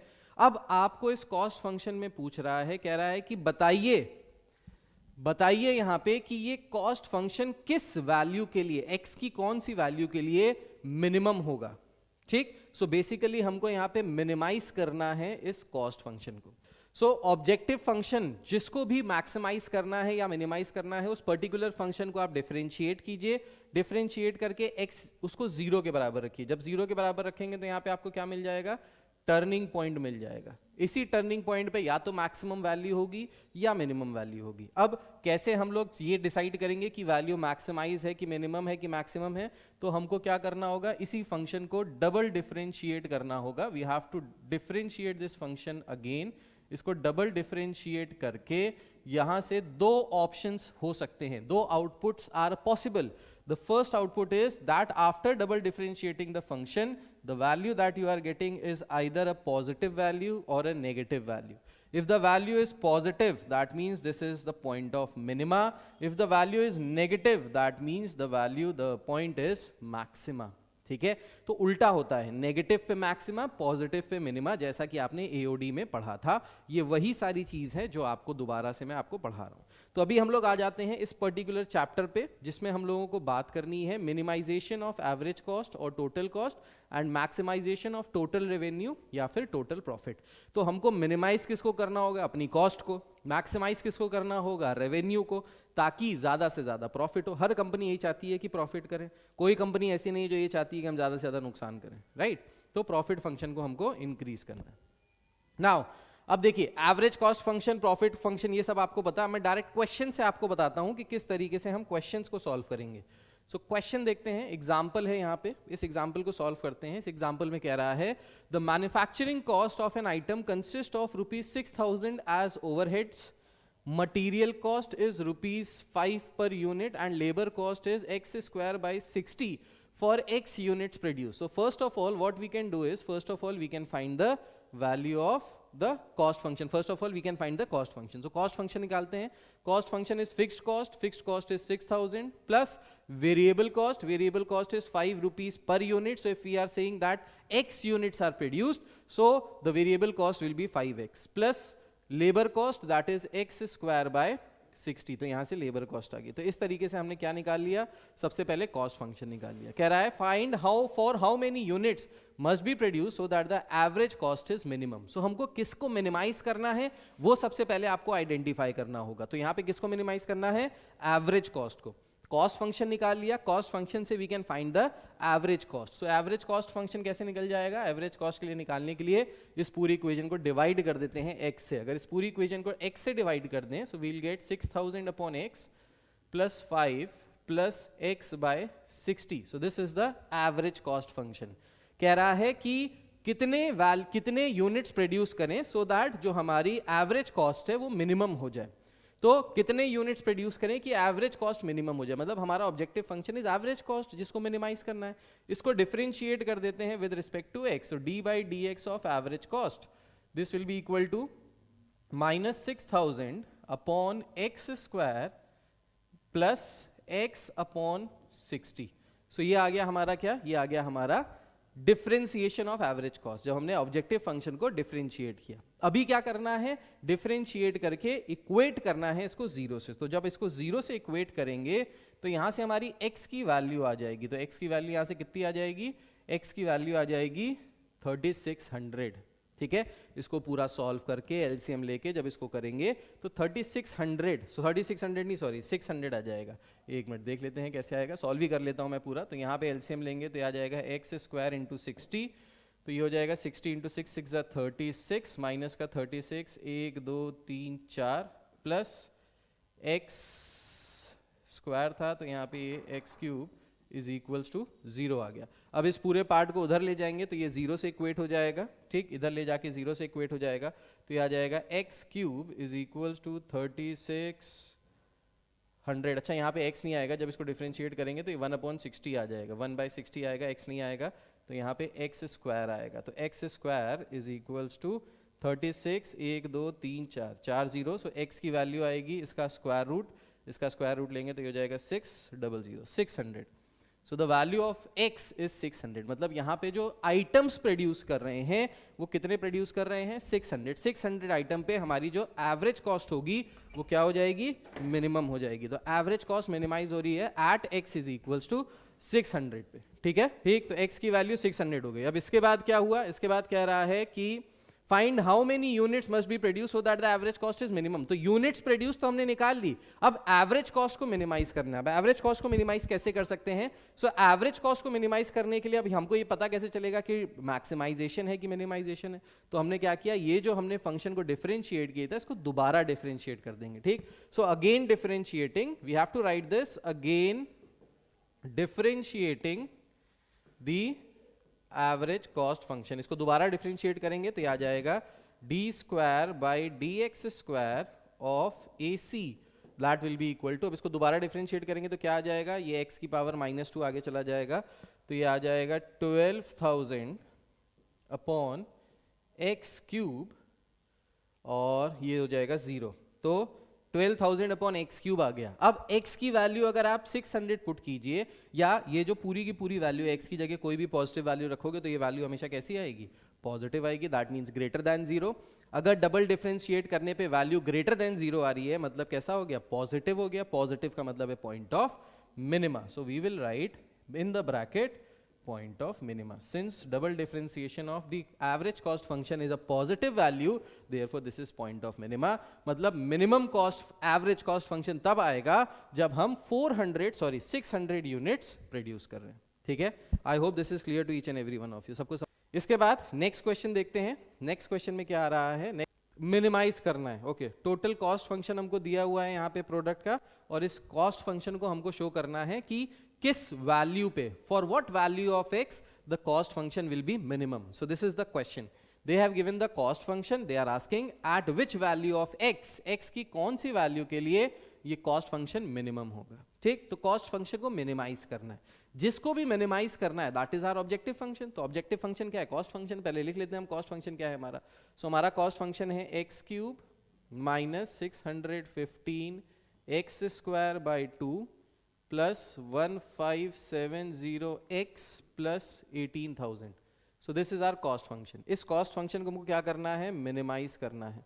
सो मिनिमाइज करने के लिए का मतलब है सबसे पहले we'll differentiate this and put it equal to 0। तो डिफरेंशिएट करेंगे d by d x of cost function c x which is equals to x cube का हो जाएगा 3x स्क्वायर माइनस 2 आगे आ जाएगा, 2 से 2 कैंसिल हो गया, 615x आ गया प्लस 1570 आ गया, ठीक, और 18,000 कांस्टेंट है, उसका डिफरेंशिएशन 0 हो जाएगा। अब this is a quadratic equation, इस क्वाड्रेटिक इक्वेशन को हम लोग सॉल्व करके x की वैल्यू निकाल लेंगे।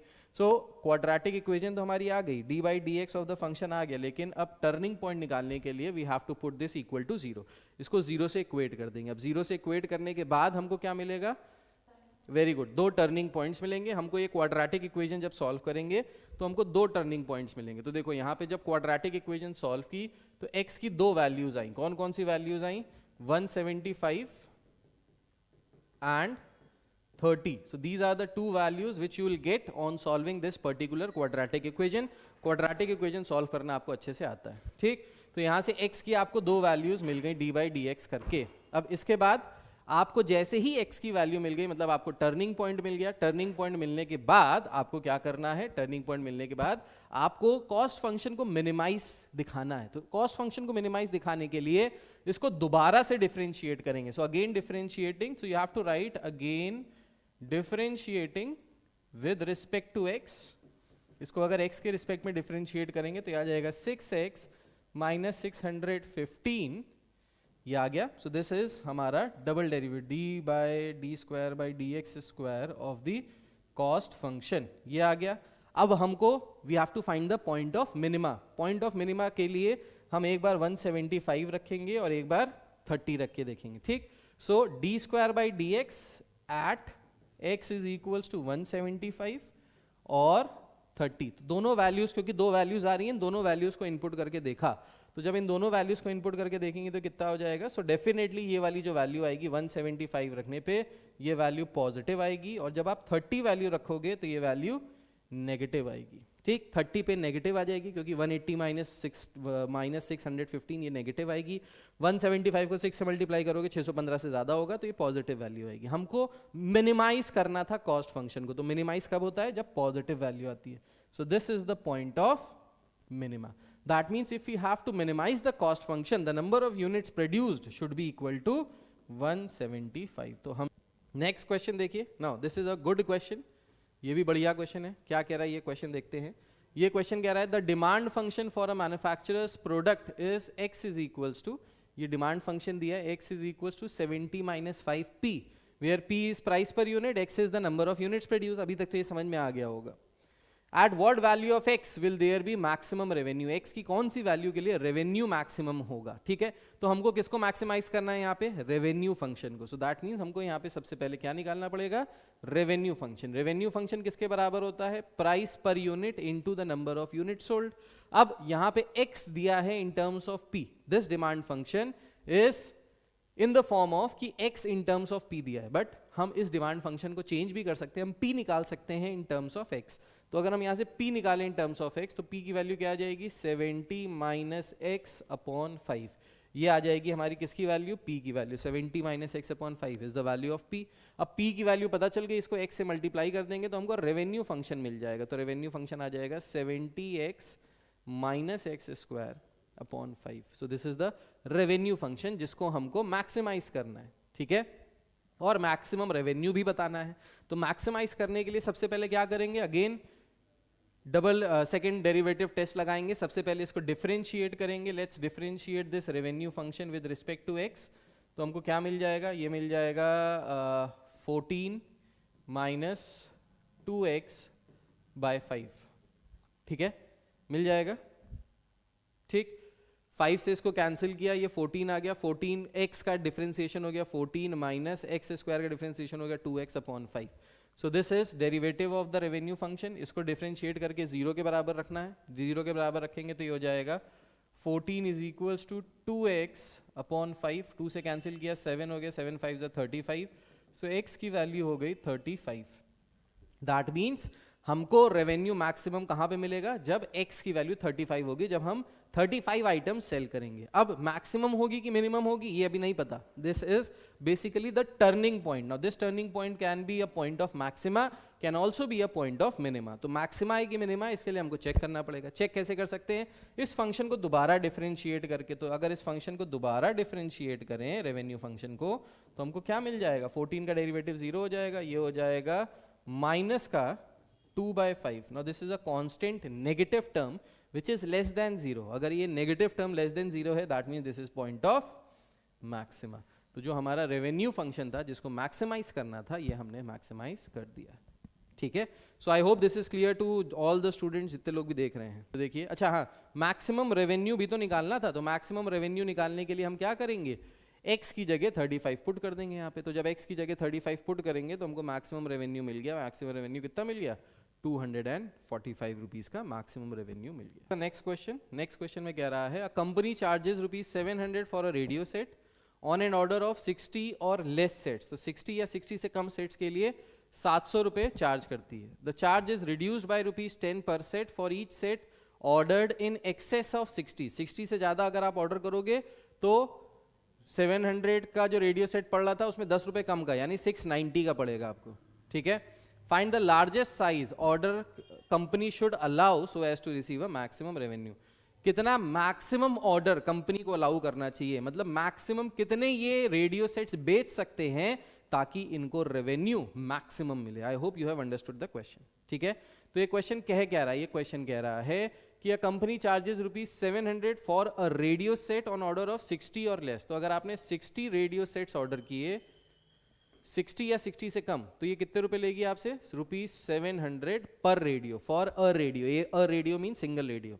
अगर आपने ग्रेटर दैन 60 किए, if you are ordering greater than 60 radios, तो ये 10 रुपीज पर रेडियो कम कर लेगी. 10 रुपीज पर रेडियो कम कर लेगी, मतलब पहले ये 700 चार्ज कर रही थी कंपनी, अब it will be charging only ₹690. ठीक. कह रही है कि find the largest size order company should allow so as to receive a maximum revenue. Maximum revenue के लिए लार्जेस्ट साइज का क्या होना चाहिए. ठीक. तो इस क्वेश्चन को करने के लिए सबसे पहले मान लिया let x be the number of sets ordered in excess of 60. मतलब 60 के आगे जितने हमने सेट्स मांगे, रेडियो डिमांड की, वो x है. तो टोटल हमने कितने सेट्स ऑर्डर किए, टोटल हमने जो सेट्स ऑर्डर किए वो किए 60 प्लस x. ठीक. अगर टोटल हमने 60 प्लस x रेडियोज ऑर्डर किए हैं, तो जो हमारा यहां से रेवेन्यू फंक्शन हो जाएगा वो किसके बराबर हो जाएगा, price per unit into the number of units ordered. Price per unit, एक यूनिट की प्राइस कितनी है, 690. A company charges 700 for a radio set. The charge is reduced by 10. हाँ ठीक है. For each set ordered in excess of 60. अच्छा. The charge is reduced by ₹10 per set for each set ordered in excess of 60. 60 के ऊपर जितने आप करोगे वो 690 के पड़ेंगे. 60 तक जितने आप करोगे वो कितने के पड़ेंगे, 700 के पड़ेंगे. तो बेसिकली यहां से मतलब हुआ कि 60 तक हमको जो प्राइस पड़ रहा है पर रेडियो का वो कितना पड़ रहा है, 700. और 60 के ऊपर हमने जितने रेडियोस किए हैं, तो कितने किए हैं, x, उसका कॉस्ट कितना पड़ेगा, 690 इंटू एक्स. तो अगर इसको हम देखें, जो हमारा रेवेन्यू फंक्शन आएगा, इस क्वेश्चन में क्या कह रहा है, कह रहा है a firm has found from past experience that its profit in terms of number of units x produced is given bye. तो प्रॉफिट फंक्शन हमको दिया हुआ है पूरा का पूरा. ठीक. जहां पे x लाई कर रहा है 0 से लेके 35 तक, मतलब जो नंबर ऑफ आइटम्स हम प्रोड्यूस कर रहे हैं वो 0 से लेके 35 के बीच में ही आइटम्स आ रहे हैं. कह रहा है compute the value of x that maximizes the profit and the profit per unit of the product when this maximum level is achieved. तो प्रॉफिट फंक्शन को मैक्सिमाइज करना है पहले पार्ट में, दूसरे पार्ट में हमको क्या करना है, मैक्सिमम प्रॉफिट निकालना है. ठीक, कर लोगे. क्या करना है, इस प्रॉफिट फंक्शन को मैक्सिमाइज करना है. तो प्रॉफिट फंक्शन हमारा दिया क्या है, px is equals to minus x cube by 3 plus 729x plus 2700. अब इसको अगर मैक्सिमाइज करना है तो इसको क्या कर दें, डिफरेंशिएट कर दें विद रिस्पेक्ट टू x. अगर इसको डिफरेंशिएट करेंगे तो 3 आगे चला गया, 3 से 3 घट गया, ये क्या आ जाएगा, माइनस एक्स स्क्वायर प्लस 729, ये आ गया. ठीक, इसको इक्वेट कर दे किससे, 0 से. सो एक्स स्क्वायर की वैल्यू कितनी आ गई, 729. तो x की वैल्यू यहाँ से क्या आ जाएगी, अब x की दो वैल्यूज आएंगी यहाँ पे. अगर आप x स्क्वायर सॉल्व करोगे तो प्लस माइनस में आएंगी. नेगेटिव वैल्यू छोड़ दो, क्योंकि नेगेटिव नंबर ऑफ यूनिट्स तो आप प्रोड्यूस ही नहीं कर सकते हो, maximum number of units he produce कर सकते हो. ठीक, तो 729 किस पे आ जाएगा, 29 पे. ठीक, 29 पे यू विल गेट 729. ठीक, सो 29 आ गया यहाँ से. अब 29 यूनिट्स पे हमको प्रॉफिट या तो मैक्सिमम होगा या मिनिमम होगा। अब ये कैसे पता चलेगा कि मैक्सिमम है कि मिनिमम है? So we'll check for maxima and minima. तो इसको दोबारा डिफरेंशिएट करेंगे, अगेन डिफरेंशिएटिंग अगर इसको करेंगे तो D square by d x square of the profit function P x will give us -2x। अब x तो पॉजिटिव है तो x की जगह हम 29 पुट कर देंगे तो यह आ जाएगा माइनस का 58। तो 29 पुट करने पे क्या आ जाएगा? माइनस का 58। माइनस का 58 means less than 0, that means point of maxima. So this is again the point of maxima. ये क्या आ गया? पॉइंट ऑफ मैक्सिमा के बराबर। हाँ 27 आएगा, सॉरी 29 नहीं आएगा, 27 आएगा, 27 आएगा, करेक्ट 27 आएगा। सो 27 का डबल कर देंगे 54 आ जाएगा, माइनस का 54 आ जाएगा, 27 आएगा डबल हो जाएगा, करेक्ट इन, हाँ राइट, द करेक्ट इज 27, 27 का स्क्वायर इज 729। ठीक है, तो ये 54 आ गया which is less than 0, which is a negative value. Negative का मतलब हो गया पॉइंट ऑफ मैक्सिमा। अब कह रहा था क्या प्रॉफिट होगा, ये भी तो बताओ। तो क्या प्रॉफिट होगा के लिए क्या करेंगे? हम x की जगह 27 पुट कर देंगे इस पूरी इक्वेशन में, we will get the maximum profit which we can obtain. तो जब 27 पुट की वैल्यू, तो 27 पुट करने के बाद जो हमको मैक्सिमम प्रॉफिट मिला वो कितना मिल गया? 586 रुपीज का। सो 586 rupees is the maximum profit. ये हो गया हमारा मैक्सिमम प्रॉफिट। फिर ये वाले क्वेश्चंस आपके प्रैक्टिस के लिए हो गए, ये प्रैक्टिस कर लीजिएगा सारे क्वेश्चंस। ये सारे क्वेश्चंस आप प्रैक्टिस कर सकते हैं, बहुत इजी हैं, कोई भी दिक्कत नहीं है। और ये खत्म हो गया पूरा का पूरा सेशन, सारी चीजें यहाँ पे कवर हो गई हैं। ये सारी चीजें हमने लास्ट में भी दे दी हैं। चलिए स्टार्ट करते हैं application of integration to commerce and economics. So मैंने आपको बताया था कि जो मार्जिनल फंक्शन होता है किसी भी चीज का, marginal cost function, marginal revenue function, marginal profit function, marginal जहां पे भी वर्ड आ जाता है that means d by d x of that particular function. So if I say marginal cost function then that means d by d x of cost function. If I say marginal revenue function, that means d by dx of revenue function. If I say marginal profit function, that means d by dx of profit function. ठीक है, so यहां पे हम जब भी, अब question किस तरीके से आएगा, अब आपको इस पर्टिकुलर पॉइंट ऑफ टाइम पे अगर आपको एप्लीकेशन ऑफ इंटीग्रेशन से आया तो आपको कुछ मार्जिनल फंक्शन दिया जाएगा और उस मार्जिनल फंक्शन से आपसे कहेंगे कि फाइंड करो द ओरिजिनल फंक्शन। सो आपको क्वेश्चन आएंगे कुछ इस तरीके से कि आपको दिया होगा मार्जिनल रेवेन्यू फंक्शन, आपसे कहेगा निकालो रेवेन्यू फंक्शन। दिया होगा मार्जिनल कॉस्ट फंक्शन, कहेगा आपसे निकालो कॉस्ट फंक्शन। सो बेसिकली जो अभी तक हम कर रहे थे, हमको कॉस्ट फंक्शन दिया होता था, मार्जिनल फंक्शन निकालते थे। कैसे करते थे? सो हमको कॉस्ट फंक्शन दिया होता था, हम क्या करते थे? मार्जिनल फंक्शन, मार्जिनल कॉस्ट निकालने के लिए हम क्या करते थे? इसको डी बाई डी एक्स कर देते थे, तो हमको क्या मिल जाता था? Marginal cost function. अब हमको क्या होगा? मार्जिनल कॉस्ट फंक्शन दिया होगा और हमसे कॉस्ट फंक्शन पूछ रहा होगा, मतलब इसी का vice versa.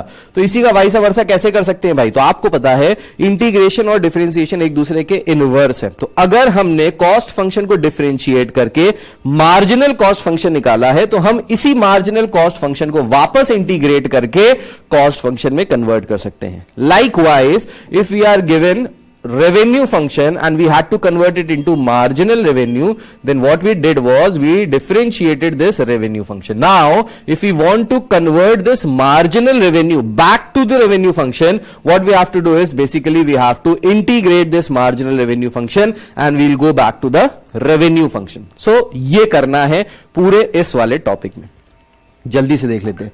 So determination of cost function, तो मैंने आपको बता दिया है कॉस्ट फंक्शन को अगर हमको डिफाइन करना है, अगर हमको मार्जिनल कॉस्ट दिया है और हमको कॉस्ट फंक्शन निकालना है, तो हम मार्जिनल कॉस्ट को इंटीग्रेट कर देंगे विद रिस्पेक्ट टू एक्स और हम आंसर पे आ जाएंगे। अब मैं क्वेश्चन से डायरेक्ट समझाता हूं, बहुत ईजी है, कुछ भी नहीं करना। देखिए, the marginal cost function of manufacturing x units of a product is given as, so marginal cost function is given as 5 + 16x - 3x square. The total cost of producing 5 items is ₹50. अब ये जो line यहां पे दी है, 5 item को produce करने में 500 रुपए लग रहे हैं, 6 आइटम को प्रोड्यूस करने में 800 रुपए लग रहे हैं, वॉट एवर, इस तरीके की जो भी इंफॉर्मेशन दी जाएगी, ये इंफॉर्मेशन दी जाएगी कांस्टेंट की वैल्यू निकालने के लिए। आपको पता है जब हम लोग इंटीग्रेट करते हैं तो एक कांस्टेंट आता है, उस कांस्टेंट की वैल्यू निकालने के लिए हम लोग को कोई ना कोई ऐसी इंफॉर्मेशन जरूर दी जाएगी और उसकी हेल्प से हम सी की वैल्यू निकाल सकते हैं, राइट।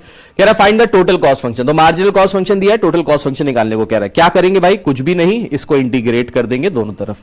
तो मार्जिनल कॉस्ट फंक्शन को जब हम इंटीग्रेट करते हैं तो हमको मिलता है कॉस्ट फंक्शन। इसको अगर इंटीग्रेट करेंगे विद रिस्पेक्ट टू एक्स तो ये हो जाएगा 5x + 16x² / 2 -3x³ bye 3 plus सी, आखिरी में हमने कांस्टेंट प्लस सी लगा दिया। अब इसको थोड़ा सा और सिंप्लीफाई किया जाए, so cost function will be equal to 5x plus 8x² minus x³ plus C. अब ये जो हमारा फंक्शन आया है ये हमारा कॉस्ट फंक्शन आया है, पर लेकिन किंतु परंतु भैया इस कॉस्ट फंक्शन में ये जो सी है ये आया है आपका आर्बिट्रेरी कांस्टेंट, और आर्बिट्रेरी कांस्टेंट हमको नहीं चाहिए हमारे कॉस्ट फंक्शन में। अभी तक जो भी हमने कॉस्ट फंक्शन पढ़े, एवरेज कॉस्ट फंक्शन पढ़ा, मार्जिनल कॉस्ट फंक्शन पढ़ा, रेवेन्यू फंक्शन पढ़ा, प्रॉफिट फंक्शन पढ़ा, किसी में भी कांस्टेंट नहीं आ रहा था।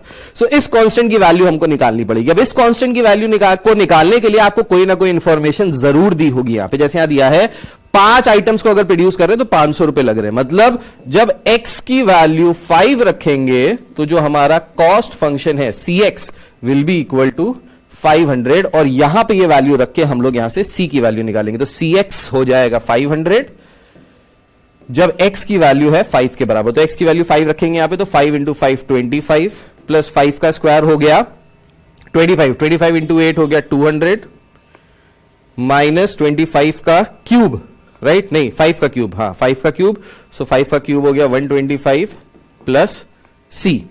ठीक, अब यहां से हम c की वैल्यू निकाल सकते हैं, तो कैसे निकाल सकते हैं भाई, कर लेते हैं 200 में से 125 गया 75 बचे, 75 प्लस 25 100 इधर आ गया, तो c की वैल्यू हो जाएगी कितनी 400। सो c की वैल्यू जब हो गई यहां पे 400, तो हम लोग अब यहां से टोटल कॉस्ट फंक्शन डिफाइन कर सकते हैं। तो टोटल कॉस्ट फंक्शन क्या रहता है, निकालो। सो टोटल कॉस्ट फंक्शन हो जाएगा 5x plus 8x² minus x³ plus 400, तो ये आ गया हमारा final cost function. So this is the final cost function, और ये आ गया हमारा फाइनल कॉस्ट फंक्शन। ठीक है, बस यही करना है पूरे के पूरे इस टॉपिक में, बहुत इजी है, चिंटू है, बस आपको डिफरेंशिएशन का उल्टा इंटीग्रेशन करना है, दैट्स इट। देखिए नेक्स्ट क्वेश्चन कह रहा है the marginal cost function of producing x units of a product is given by, so marginal cost function दिया हुआ है x upon under root of x² plus 2500। Find the total cost function and the average cost function. Total cost function निकालना है, average cost function निकालना है। भाई total cost function निकाल सकते हैं, इसको इंटीग्रेट करके एवरेज कॉस्ट फंक्शन निकालने के लिए उसको x से डिवाइड कर देंगे। If the fixed cost is ₹1000, अब देखिएगा यहां पे थोड़ा सा खेल है, फिक्स्ड कॉस्ट ₹1000 के बराबर दिया, तो सबसे पहले हम लोग कॉस्ट फंक्शन निकालते हैं। तो कॉस्ट फंक्शन हमको पता है कैसे निकलता है, इन दोनों को इंटीग्रेट कर दो, मार्जिनल कॉस्ट फंक्शन को इंटीग्रेट कर दो विद रिस्पेक्ट टू x, हमारा कॉस्ट फंक्शन निकल आएगा, right. So cost function will be equal to integration of x upon under root of x² plus 2500 dx। अब इसका इंटीग्रेशन करने के लिए सब्सटीट्यूशन लगा लेते हैं, तो सब्सटीट्यूशन में हम लोग लिख लेते हैं let x² plus 2500 is equals to t², इसको t² के बराबर मान लेते हैं। सो x² का डिफरेंशिएशन हो जाएगा 2x dx is equals to 2t dt, यहां से 2 से 2 कैंसिल हो जाएगा, so x dx will be equal to t dt। So इस x dx की जगह हम लोग क्या लिख सकते हैं, इस x dx की जगह हम लोग लिख सकते हैं t dt। सो ये हो जाएगा integration of t dt upon x² plus 2500 को t² लिया था, अंडर रूट ऑफ t² किसके बराबर हो जाएगा, t के बराबर, t से t कैंसिल हो गया। So cx will be equal to the cost function will be equal to dt का इंटीग्रेशन हो जाएगा t प्लस c। अब ये जो c है ना, ये आर्बिट्रेरी कांस्टेंट है, याद रखना ये कॉस्ट फंक्शन नहीं है, c है ये। तो इस c को अगर आप दूसरे किसी अल्फाबेट से भी डिनोट करना चाहते हो, ab से, k से, p से, तो भी कर सकते हो, ठीक है, ताकि कंफ्यूजन ना हो। तो आप अगर करना चाहते हो चलो इसको यहाँ पे एक अलग अल्फाबेट से डिनोट कर देते हैं, लेट्स से p, ठीक है, p यहाँ पे क्या arbitrary constant. So cx is equal to t plus p। अच्छा, अब ये t की जो वैल्यू थी वो क्या थी भाई, x के टर्म्स में x² प्लस 2500, ठीक है, under root of, so cx आ गया कितना, cx आ गया under root of x² plus 2500 plus p, where p is the arbitrary constant. आप इसको यहां पे लिख भी देना, p इज आर्बिट्रेरी कांस्टेंट, ठीक। अच्छा भाई, अब हमको ये जो p है, इस p की भी वैल्यू निकालनी है। p की वैल्यू निकालने के लिए कोई ना कोई इंफॉर्मेशन जरूर दी होगी, मैंने अभी आपको बताया, कह रहा है फिक्स्ड कॉस्ट अगर 1000 के बराबर है। अब देखो फिक्स्ड कॉस्ट 1000 के बराबर है, तो इससे कैसे करें, तो देखो हमको पता है जो कॉस्ट फंक्शन है वो दो चीजों से मिलकर बना होता है, फिक्स्ड कॉस्ट से और वेरिएबल कॉस्ट से। अब फिक्स्ड कॉस्ट की वैल्यू अगर 1000 के बराबर दी है, इसका मतलब क्या है? इसका मतलब यह है कि फिक्स्ड कॉस्ट का फिक्स्ड कॉस्ट का मतलब होता है ऐसी कॉस्ट जो डिपेंड नहीं करती कि कितने नंबर ऑफ आइटम्स प्रोड्यूस हो रहे हैं, जो आपने एक बार शुरुआत में लगा दी, लेट्स से जमीन खरीदने में लगा दी, मशीनरी खरीदने में लगा दी, सेटअप करने में लगा दी, that is known as a fixed cost. तो जो फिक्स्ड कॉस्ट है वो डिपेंड नहीं करती on the number of items produced. तो अगर फिक्स्ड कॉस्ट 1000 दी है, मतलब ये जो कॉस्ट फंक्शन है CX, this will be equal to 1000 if x is equal to 0। x is equal to 0 का मतलब है अगर एक भी आइटम हम प्रोड्यूस ना करें तो भी जो हमारा कॉस्ट है, जो हमारा कॉस्ट लगा है, वो किसके बराबर होगा? फिक्स्ड कॉस्ट के बराबर तो होगा। हमने मशीन लगा ली, हमने जमीन खरीद ली, हमने मशीनें लगा दी सब, लेकिन हमने एक भी आइटम प्रोड्यूस नहीं किया, तब भी हमारी कॉस्ट लग गई, क्योंकि वही हमारी फिक्स्ड कॉस्ट है, राइट। सो x की वैल्यू जब 0 होगी तो हमारी जो कॉस्ट फंक्शन होगा वो 1000 के बराबर होगा। तो बस यहां पे यही वैल्यू रख देते हैं। So for x is equal to 0, CX will be equal to 1000। So CX की वैल्यू कितनी रख दी? यहां पे रख दी 1000। x की जगह रखेंगे 0, 2500 का अगर करेंगे तो आ जाएगा 50 प्लस p। सो p की वैल्यू आ जाएगी यहां से 950। So that means this is your arbitrary constant का वैल्यू। अब हमसे क्या कह रहा था? हमसे कह रहा था find the cost function. Cost function और एवरेज कॉस्ट फंक्शन निकालना है। तो कॉस्ट फंक्शन क्या हो जाएगा भाई? कॉस्ट फंक्शन हो जाएगा CX is equal to under root of x square plus 2500 plus 950। ये आ गया हमारा क्या? ये आ गया हमारा कॉस्ट फंक्शन। ठीक, अब कॉस्ट फंक्शन आ गया। हमसे नेक्स्ट पार्ट में क्या कह रहा है? एवरेज कॉस्ट फंक्शन निकालो। तो भाई एवरेज कॉस्ट फंक्शन भी निकाल सकते हैं, बहुत आसान है। एवरेज कॉस्ट फंक्शन निकालने के लिए क्या करेंगे? इस पूरे को x से डिवाइड कर दो, तो ये हो जाएगा under root of x square plus 2500 divided by x plus 950 upon x। तो ये आ गया हमारा एवरेज कॉस्ट फंक्शन। बस दैट्स इट, यही करना है, उससे ज्यादा कुछ नहीं करना है। ठीक है, सो बिल्कुल सिंपल सा है, बिल्कुल इजी है, बिल्कुल हलवा है, कुछ भी नहीं है इसमें। इसीलिए मैं कहता हूं कि सेक्शन सी सारे बच्चों को कर लेना चाहिए, चाहे आप साइंस के हो, चाहे आप आर्ट्स के हो, चाहे आप कॉमर्स के हो। सेक्शन सी कर लोगे, बहुत इजी है, आराम से ये नंबर यहां से गेन कर लोगे। बाकी आपको कॉम्पिटिटिव की तैयारी करनी है तो भाई आप वेक्टर 3D ये सब पढ़ जरूर लो, लेकिन यहां पे रिस्क लेने की जरूरत नहीं है। जब आपके पास ऑप्शन है तो उस ऑप्शन का यूटिलाइजेशन करना चाहिए। ठीक है, चलिए next. The marginal cost of a product is given to be a constant multiple of number of units X produced. Find the total cost function if fixed cost is rupees 5000 and the cost of producing 50 units is 5625. अब यहाँ पे दो तरीके की information दी है, कैसे करेंगे देखते हैं, समझते। कह रहा है the marginal cost of a product is given to be a constant multiple of a number of units X produced. ठीक है, so जो marginal cost है, this is a constant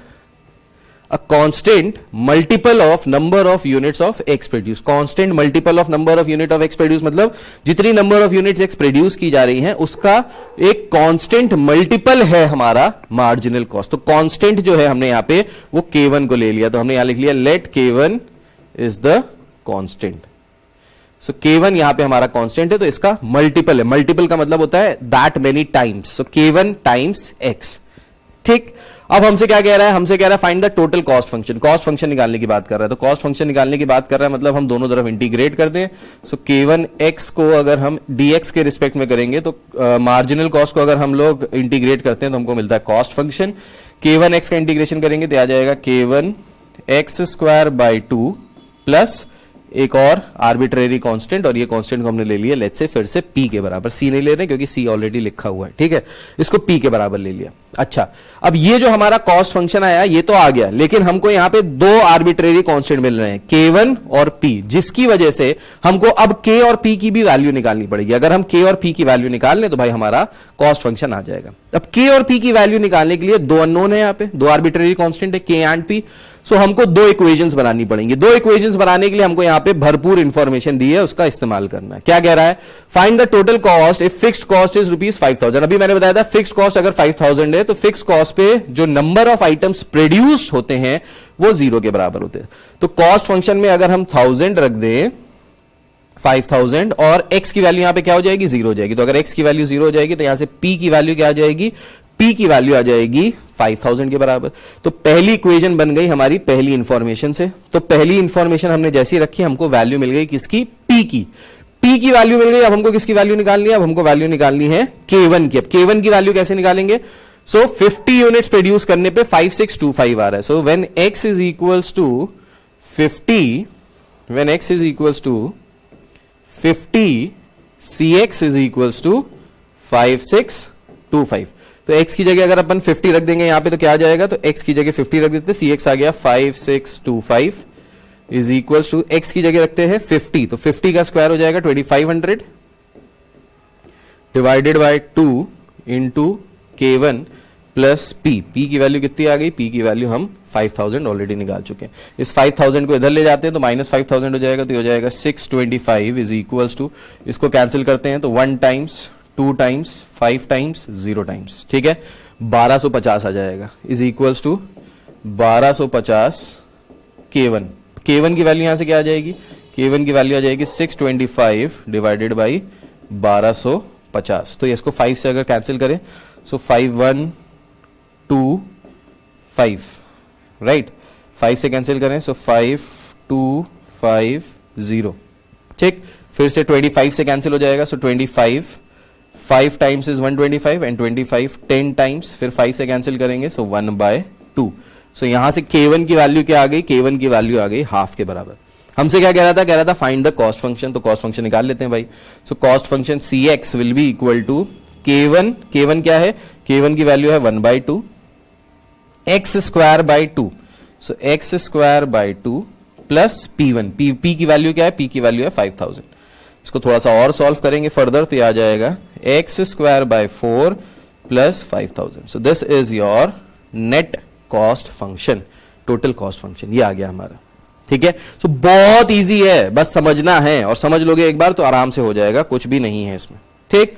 next question देखिए, कह रहा है डिटर्मिनेशन ऑफ रेवेन्यू फंक्शन। तो फिर से सेम टू सेम वही वाली बात है, अगर आपको मार्जिनल रेवेन्यू दिया हुआ है और आपसे रेवेन्यू फंक्शन निकालने के लिए बोल रहा है तो आप क्या करो, मार्जिनल रेवेन्यू को इंटीग्रेट कर दो और आपको रेवेन्यू फंक्शन मिल जाएगा। क्वेश्चन से देखते हैं, तुरंत समझ जाओगे। क्वेश्चन कह रहा है मार्जिनल रेवेन्यू दिया हुआ है जहां पे x number of units produced हैं, कह रहा है find the total revenue and the corresponding demand function. अच्छा, रेवेन्यू भी निकालना है, रेवेन्यू फंक्शन भी निकालना है, डिमांड फंक्शन भी निकालना है, बहुत बढ़िया भाई। तो रेवेन्यू फंक्शन निकालने के लिए तो हमको पता है कि मार्जिनल रेवेन्यू को अगर हम इंटीग्रेट कर दें विद रिस्पेक्ट टू x तो हमको रेवेन्यू फंक्शन मिल जाएगा। तो भाई दोनों तरफ इंटीग्रेट कर देते हैं विद रिस्पेक्ट टू x, तो इसको इंटीग्रेट करेंगे तो आ जाएगा 12x minus 3x cube by 3 plus 4x square by 2 plus constant को p के बराबर मान लेते हैं। तो ये मार्जिनल रेवेन्यू को जब हम लोग इंटीग्रेट करते हैं तो हमको मिल जाता है revenue function. So revenue function rx will be equal to 12x minus x cube plus 2x square plus p, ये आ गया हमारा रेवेन्यू फंक्शन। अब फिर से वही वाली बात, इसमें जो ये आर्बिट्रेरी कांस्टेंट p हमने डाला है इसकी भी वैल्यू हमको निकालनी पड़ेगी। अब इसकी वैल्यू निकालने के लिए आपको यहां पे लगेगा यार हमको तो कुछ दिया ही नहीं है। अब देखिए रेवेन्यू फंक्शन में एक बहुत अच्छी चीज है, वो चीज क्या है, बाय डिफॉल्ट सारे रेवेन्यू फंक्शन में समझिएगा, अगर हमारे नंबर ऑफ यूनिट सोल्ड 0 के बराबर है, रेवेन्यू फंक्शन क्या होता है, रेवेन्यू फंक्शन का मतलब है जितना पैसा हमने कमाया x नंबर ऑफ यूनिट्स को सेल करके, दैट इज योर रेवेन्यू। किसी कंपनी का रेवेन्यू होता है जितना पैसा वो कमाती है अपने प्रोडक्ट्स को बेच के।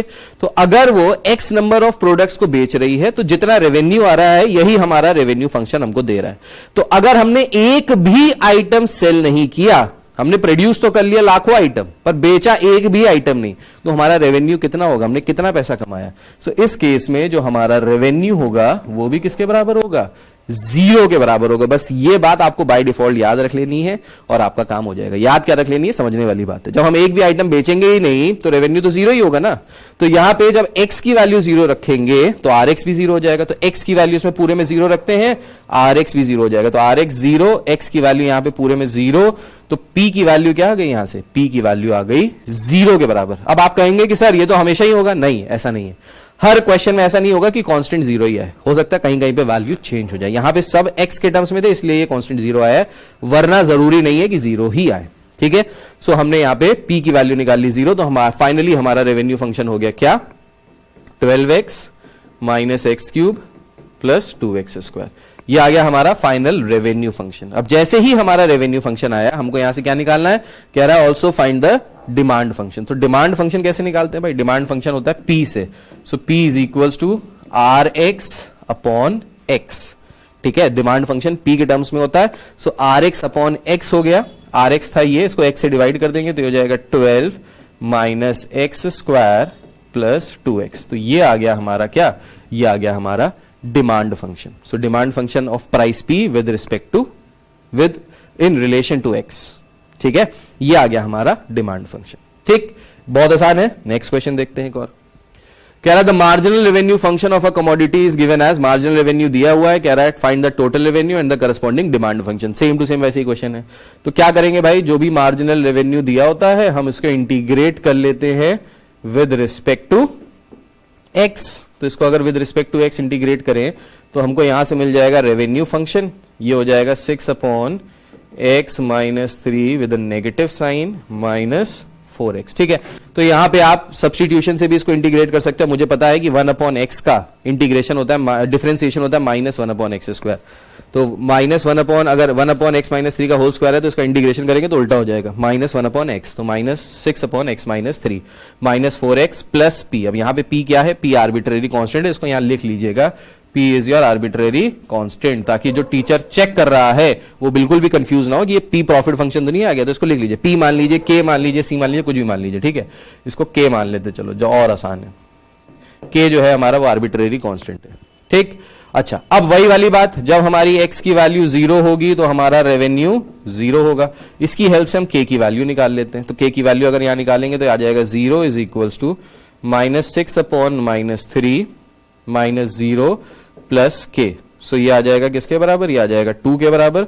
सो k की वैल्यू आ गई किसके बराबर, माइनस 2 के बराबर. देख रहे हैं, तो यहां पे जब हमने x की वैल्यू 0 रखी, रेवेन्यू फंक्शन 0 हुआ, लेकिन यहां पे k की वैल्यू माइनस 2 आ गई. पिछले क्वेश्चन में 0 आ रहा था, तो आपको ये ना लगे कि भाई हर बार 0 आएगा, तो ये रख के जरूर देखना है, इसको चेक जरूर करना है.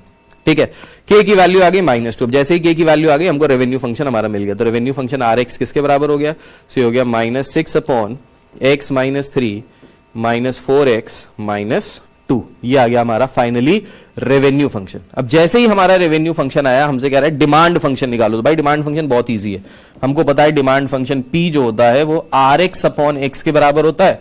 सो यहां से p निकालें अगर डिमांड फंक्शन, तो क्या आ जाएगा, minus 6 upon x into x minus 3 minus 4 minus 2 upon x. ये आ गया हमारा डिमांड फंक्शन. दैट्स इट, खत्म, पूरा चैप्टर ही खत्म. बस इससे ज्यादा कुछ है ही नहीं इस चैप्टर में, इतना इजी चैप्टर है और आराम से आप यहां से नंबर स्कोर कर सकते हो. That's it. These are the last questions, DIY, do it yourself. ये वाले क्वेश्चंस आप सारे कर लीजिए. इन क्वेश्चंस के मैंने आंसर्स भी दिए हैं. Congratulations for completing the chapter. Keep learning with Yash sir. ठीक है, सो नेक्स्ट क्लास में मिलेंगे, नेक्स्ट चैप्टर लेके आता हूं आपके लिए. नीचे तक के लिए take care, God bless you all, bye bye, जय हिंद. पढ़ते रहिए, मौज करते रहिए और मेहनत करते रहिए. Bye bye, take care.